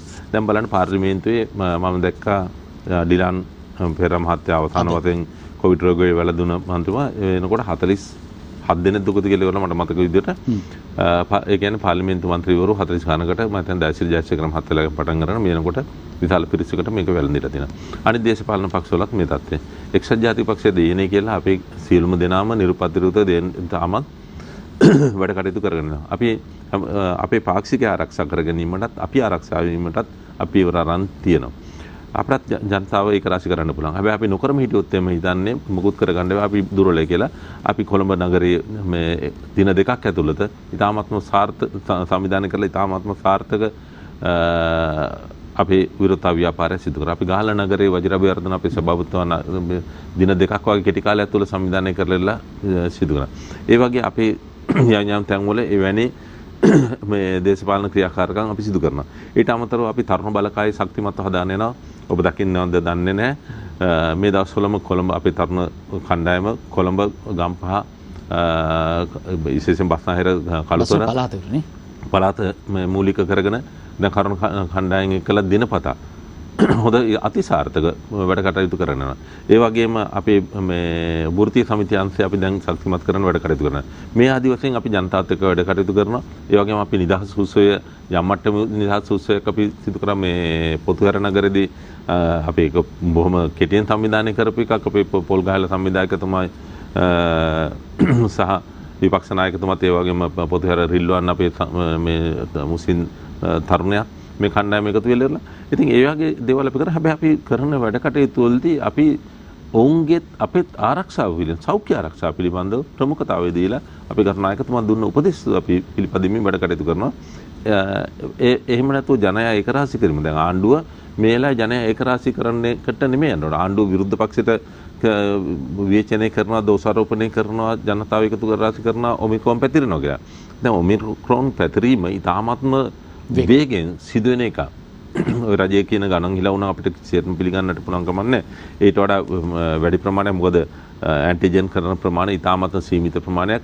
හරියට ඇන්ටිජන් කරොත් එම මේට වඩා අතිශාල ප්‍රමාණයක් ඔමික්‍රෝන් වැළඳන පුද්ගලයන් ඉන්නවා. මොකද අපි ඇන්ටිජන් කකලත් නැහැ රටේ දැන් බොහොම හිඟයි. ඔව්. අපි කතා කරොත් එම 100කට කෝල්ස් දුනොත් එම 60ක් හෙම්බිරිස්සාව වුණ අසනීප තත්ත්වෙන් ඉන්නේ කියලා කියනවා. ඉතින් ඒකම ඔමික්‍රෝන් කියලා මම කියනව නෙමෙයි කොවිඩ් කියලා කියනව නෙමෙයි. නමුත් කොවිඩ් පැතිරීම ඊටාත්ම බහුලව සිද්ධ වෙන වෙලාවක්. ඒ වෙලාවේ ආණ්ඩුව තමයි මෙතන කටයුතු කරලා පෙන්වන්න ඕන ඒවා වැළැක්වීමට මඟ පෙන්වීම කරන්නට ඕන ආණ්ඩුව. මොකද අවවාදයට වසා මේ ආදර්ශය තුන් කියනනේ ආණ්ඩුවේ ආදර්ශය දෙන්න ඕන. නමුත් ආණ්ඩුව විහිළුකට බාර ගන්න ආණ්ඩුව එකක් කරා. නිදහස් උසය ආර්ථික බිඳුවට වැටලා ණයට තෙල් අරගෙන සංදර්ශන පෙන්නනවා. මිනිසුන්ට කිරිපිට පැට්ට ගන්න විදියක් නැහැ, හාල් ටික ගන්න විදියක් නැහැ, ගෑස් එක ගන්න විදියක් නැහැ, සිමෙන්ති කොටයක් හොයා ගන්න විදියක් නැහැ. මේ තරමට සමස්ත වශයෙන්ම මේ ආර්ථික කඩම් අසිරු අවස්ථාවට වැටලා තියෙනවා. එතන සංදර්ශන පෙන්නනවා. මෙතන ගිහිල්ලා ඉවරලා දැන් අනුරාධපුරේ නැවත ජනයා ඒක රාශී කිරීමක් සිදු කරලා ඉවරලා අනුරාධපුරයේ පමණක් නෙමෙයි සමස්ත රටම මේ කොවිඩ් බෙදා හැරීම මේ ආණ්ඩුව විසින් මූලික වෙලා කරන්නේ. කොවිඩ් මර්ධනයෙන් මේ ආණ්ඩුව කරන්නේ පාලනය කිරීමට නෙමෙයි මේක බෙදා හැරීම ඩිලිවරි එක කරන්නේ මේගොල්ලෝ තමයි. හොඳයි. එහෙමනම් අපිට සමු ගන්නට වෙලාව ලැබිලා. බොහෝ කරුණු කාරණා පිළිබඳව සාකච්ඡා කළා. එක්සත් ජාතික පක්ෂය අපි ආරම්භයේ සඳහන් කළේ එක්සත් ජාතික පක්ෂයේ කණ්ඩායම් දෙකකට බෙදීම සහ ඉන් අනතුරුව ඔවුන්ගේ මොනවද ඉදිරි අනාගතයේදී පක්ෂයක් විදිහට එකට එකතු වෙලා වැඩ කරන දෙන කාරණේ පිළිබඳව යම් කිසි සුබවාදී වූ කරුණු කාරණාත් එතුමන් සඳහන් කර සිටියා. ඉන් අනතුරුව අපි ආර්ථිකය පිළිබඳවත් රටේ වත්මන් දේශපාලනික වාතාවරණය පිළිබඳවත් සාකච්ඡා කළා. ඒ වගේම තමයි අපි මොන වගේ ආකාරයකට මේ රට ගොඩනැගිය යුතුද යන්න කියන කාරණය පිළිබඳව විශේෂයෙන්ම එක්සත් ජාතික පක්ෂයේ මතය සහ ඔවුන්ගේ දර්ශනය කුමක්ද යන්න පිළිබඳව දීර්ඝ වශයෙන් අද දවසේ සාකච්ඡා කළා. ලැබිලා තියෙන කාලය අවසන් වෙන නිසා තමයි සමුගන්නේ නැතිනම් තව බොහෝ දේවල් තියෙනවා අපිට සාකච්ඡා කරන්නට. එහෙමනම් ඔබට කියන්නට තියෙන්නේ විශේෂයෙන්ම සුබර රාත්‍රියක් කියලා ප්‍රාර්ථනා කරනවට වඩා ඔබ හැම කෙනෙක්ම බොහොම පරිස්සමින් අපේ අවසාන වශයෙන් රංගේ බණ්ඩාර මන්ත්‍රීතුමා සඳහන් කළා වගේම පරිස්සමෙන් කාලය ගත කළ යුතු කාර්යයක්. මොකද විශාල පිරිසකට මේ වෙනකොට කොවිඩ් වෛරසය වැළඳෙමින් තිබෙනවා. ඉතින් ඒ නිසා ඉන්න ආරක්ෂා වෙන්න ඔබ හැම කෙනෙක්ම බොහොම පරිස්සමෙන් නිරෝගී සුවයෙන් ඉන්නට කියන කාරණේ මතක් කරනවා. එහෙමනම් හිටපු පාර්ලිමේන්තු මන්ත්‍රී එක්සත් ජාතික පක්ෂ මහලේකම්තුමා පාලිතරංගේ බණ්ඩාර මැතිතුමනි ඔබතුමාට බෙහෙවින් සුවන්ත වෙනවා අපිත් එක්ක අද දවසේ සහභාගී පිළිබඳව ඔබට සම්බන්ධ වෙනවා. ඒ වගේම අපිට වැඩසටහන පැවැත්වීම සඳහා වැඩසටහන මේ විදිහට සිදු කරගෙන යාම සඳහා සහයෝගය ලබා දුණු සෑම සියලු දෙනාටම ස්තුතිවන්ත වෙමින් අද දවසේ ඔබෙන් සමුගන්නවා. යලිත් ලබන අගහරුවාදා ටර්නින් පොයින්ට් වැඩසටහනකින් පක්ෂ නායකයෙක්, පක්ෂ සභාපතිවරයෙක් හෝ එහෙම නැත්නම් පක්ෂ මහලේකම්වරයෙක් මේ ප්‍රබල තනතුරු දරන කවුරු හෝ ප්‍රබලයෙක් සම්බන්ධ කරගනිමින් ඔබත් එක්ක සාකච්ඡා කරන්නට සූදානම්. සුවබර නිරෝගී රාත්‍රියක් ඔබට.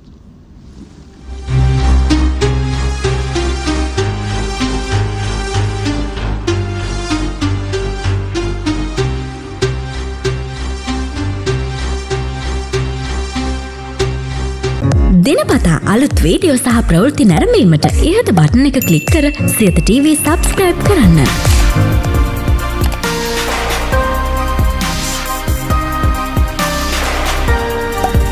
අලුත් වීඩියෝ ගැන මුලින්ම දැනගන්න මෙම සීනුව ක්ලික් කරන්න.